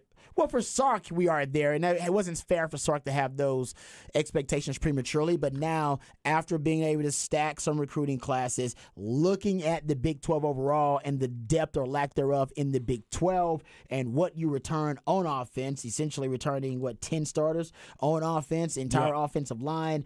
There are people that believe that Texas this year should not only contend for the Big 12 title, should win it. I'm just going to go get double-digit wins. Yep. You should be at that 2018 year for Tom Herman. Get double-digit. You should be competing for a Big 12 title. There we go. But I think double-digit wins takes care of that. They put you there. They put you right there. You get double-digit wins, you're going to be in the Big 12 title conversation or be in the Big 12 title. Yeah. But, yeah, FPI loves them from Texas. But I believe also the FPI had Texas as an 11-win team. Man, I want to say maybe even last year. Yep. I want to say all they had, Bama was the only game they had them losing last year. So yeah, don't buy into the hype. The FBI is a bit of a thirst trap for Longhorn fans. They give it and they take it away. Y'all it can't sets help but you up click on to that. be able to do that. That is clickbait, and y'all can't help but click on it. Hey, but we every day we're gonna give you a little bit of Kool-Aid to drink. Yep. 'Tis the season to drink the Kool-Aid. If you ain't gonna drink the Kool-Aid, sipping on the scissor. Yeah. That's how tipsy they gonna be. Yeah, exactly. After drinking all the Kool-Aid from the Longhorns. But hopefully it's Kool-Aid, not Flavor Aid, as we've said. That's Flavor Aid's bad stuff. That's trying food. That's Jonestown stuff. We don't want that. We want the Kool-Aid. We want the real thing. Hopefully Sark is the Kool-Aid man this upcoming season. Also, I saw a crystal ball prediction for Brennan Thompson to Oklahoma. Not shocking to me. Not shocking to me. I thought he won't be a track guy. I thought so too. And Oklahoma's track is not something that is that exciting for you. But when you start looking at it, you start seeing what is really the next level for me. You look at that offense and what they can do. You know they're going to try to look for some guys that can stretch the field. He's a guy that is a track guy that can run up and down the field, so they're needing that. Number two, they always like those little wide receivers that can maneuver in the slot or possibly on the outside. So he might fit that mold of what they're looking for. So I mean, it's going to be hard for me to continue to cheer for him on we can't do that. on the weekend, but I wish nothing but the best for that young man. So that's a crystal ball prediction. Like I said, remember I said if you're a Longhorn fan in any football program in the transfer portal era, you should keep up with the players who are leaving your program. Everybody has attrition. We went over the numbers just yesterday, actually, about how the Aggies got 30 players that actually hit the transfer. 30. Hit the transfer portal in the last cycle. 30 players. But like I said, everybody's dealing with really high numbers. Bama's got 20. OU has had 18. Texas has, I believe, 21 in that same time span, in that cycle, I believe. Miami 22, Oregon 25. So everybody's dealing with attrition. To find out if it's healthy or unhealthy attrition, you have to look at where your transfer portal departures end up.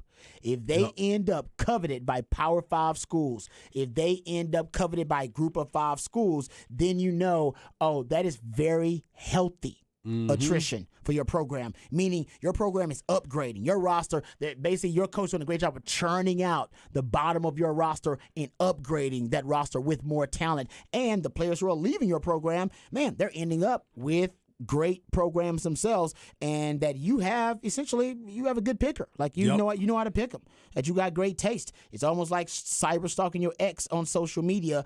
You want them to do well because it shows that you have great taste. Yeah. And most of y'all are cyber stalking y'all's exes on social media. Nothing wrong with that. Just are you looking at Are you looking at my computer? I'm not. No. I'm looking at yours. 80% of people cyber stalk their exes on social media. It's everybody, so don't feel ashamed of it. It's okay. It's all right. I need to change my password. Just don't actually stalk them. Don't go from cyber stalking to actually stalking. That's when it gets really, really dangerous. Don't do that. That ain't good. Okay, we come back. We'll get out a little bit early so we can come back and actually have a discussion about what's on tap for us. We'll come back and get into that and let you know what's on tap and wrap it up and put it in the oven right here on Ball Don't Lie on 104.9 The Horn.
All right, welcome back to Ball Don't Lie right here on 104.9 The Horn. Getting ready to wrap it up and put it in the oven. Before we do, we'll let you know what's on tap. If you miss any part of any of the shows, please go to hornfm.com and you can catch up with them on the podcast page there at hornfm.com.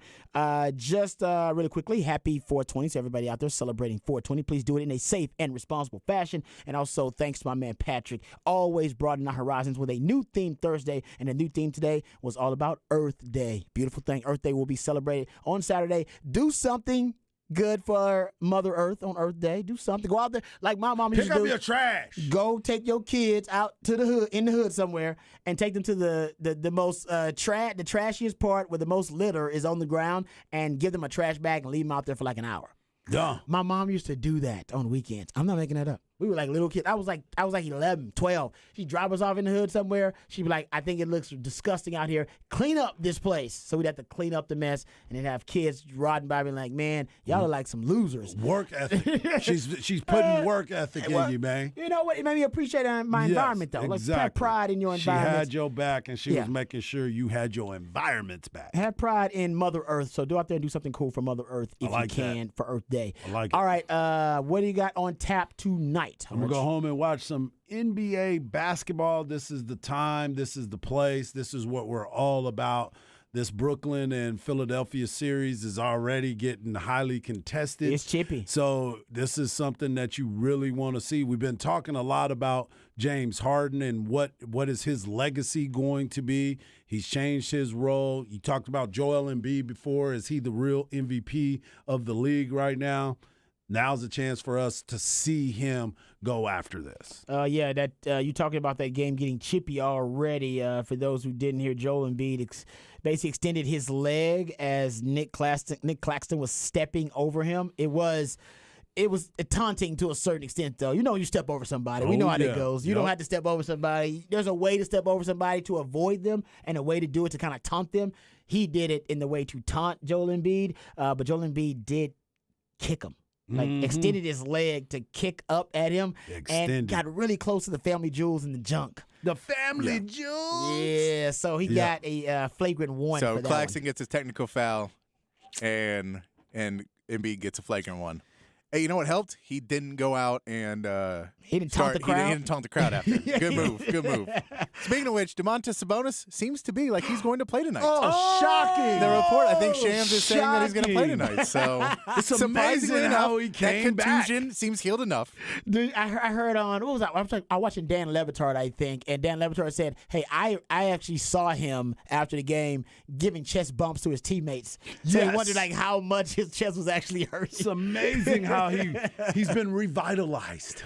Hey, you know what? But that's good gamesmanship by them as a team, as an organization. Well, they say we had to X-ray his sternum. Yeah, because there's belief, I think, among us on the grassy knoll, a conspiracy theory that Adam Silver and Joe Dumars probably got wind of that before it hit. Yeah, but, and then maybe it could have been a part of their overall decision making to say, listen, we can't let Draymond play if this guy potentially is going to miss a game. If he's going to miss a game with a chest contusion, that'd look really bad if Draymond's out there playing. If he stomped the guy and took him out, and then he's not playing, and Draymond still is. It looks rigged. Yeah. Looks rigged. It looks very, very But rigged. Draymond did it to himself. He doesn't incite the crowd. I don't think he's suspended. Yep.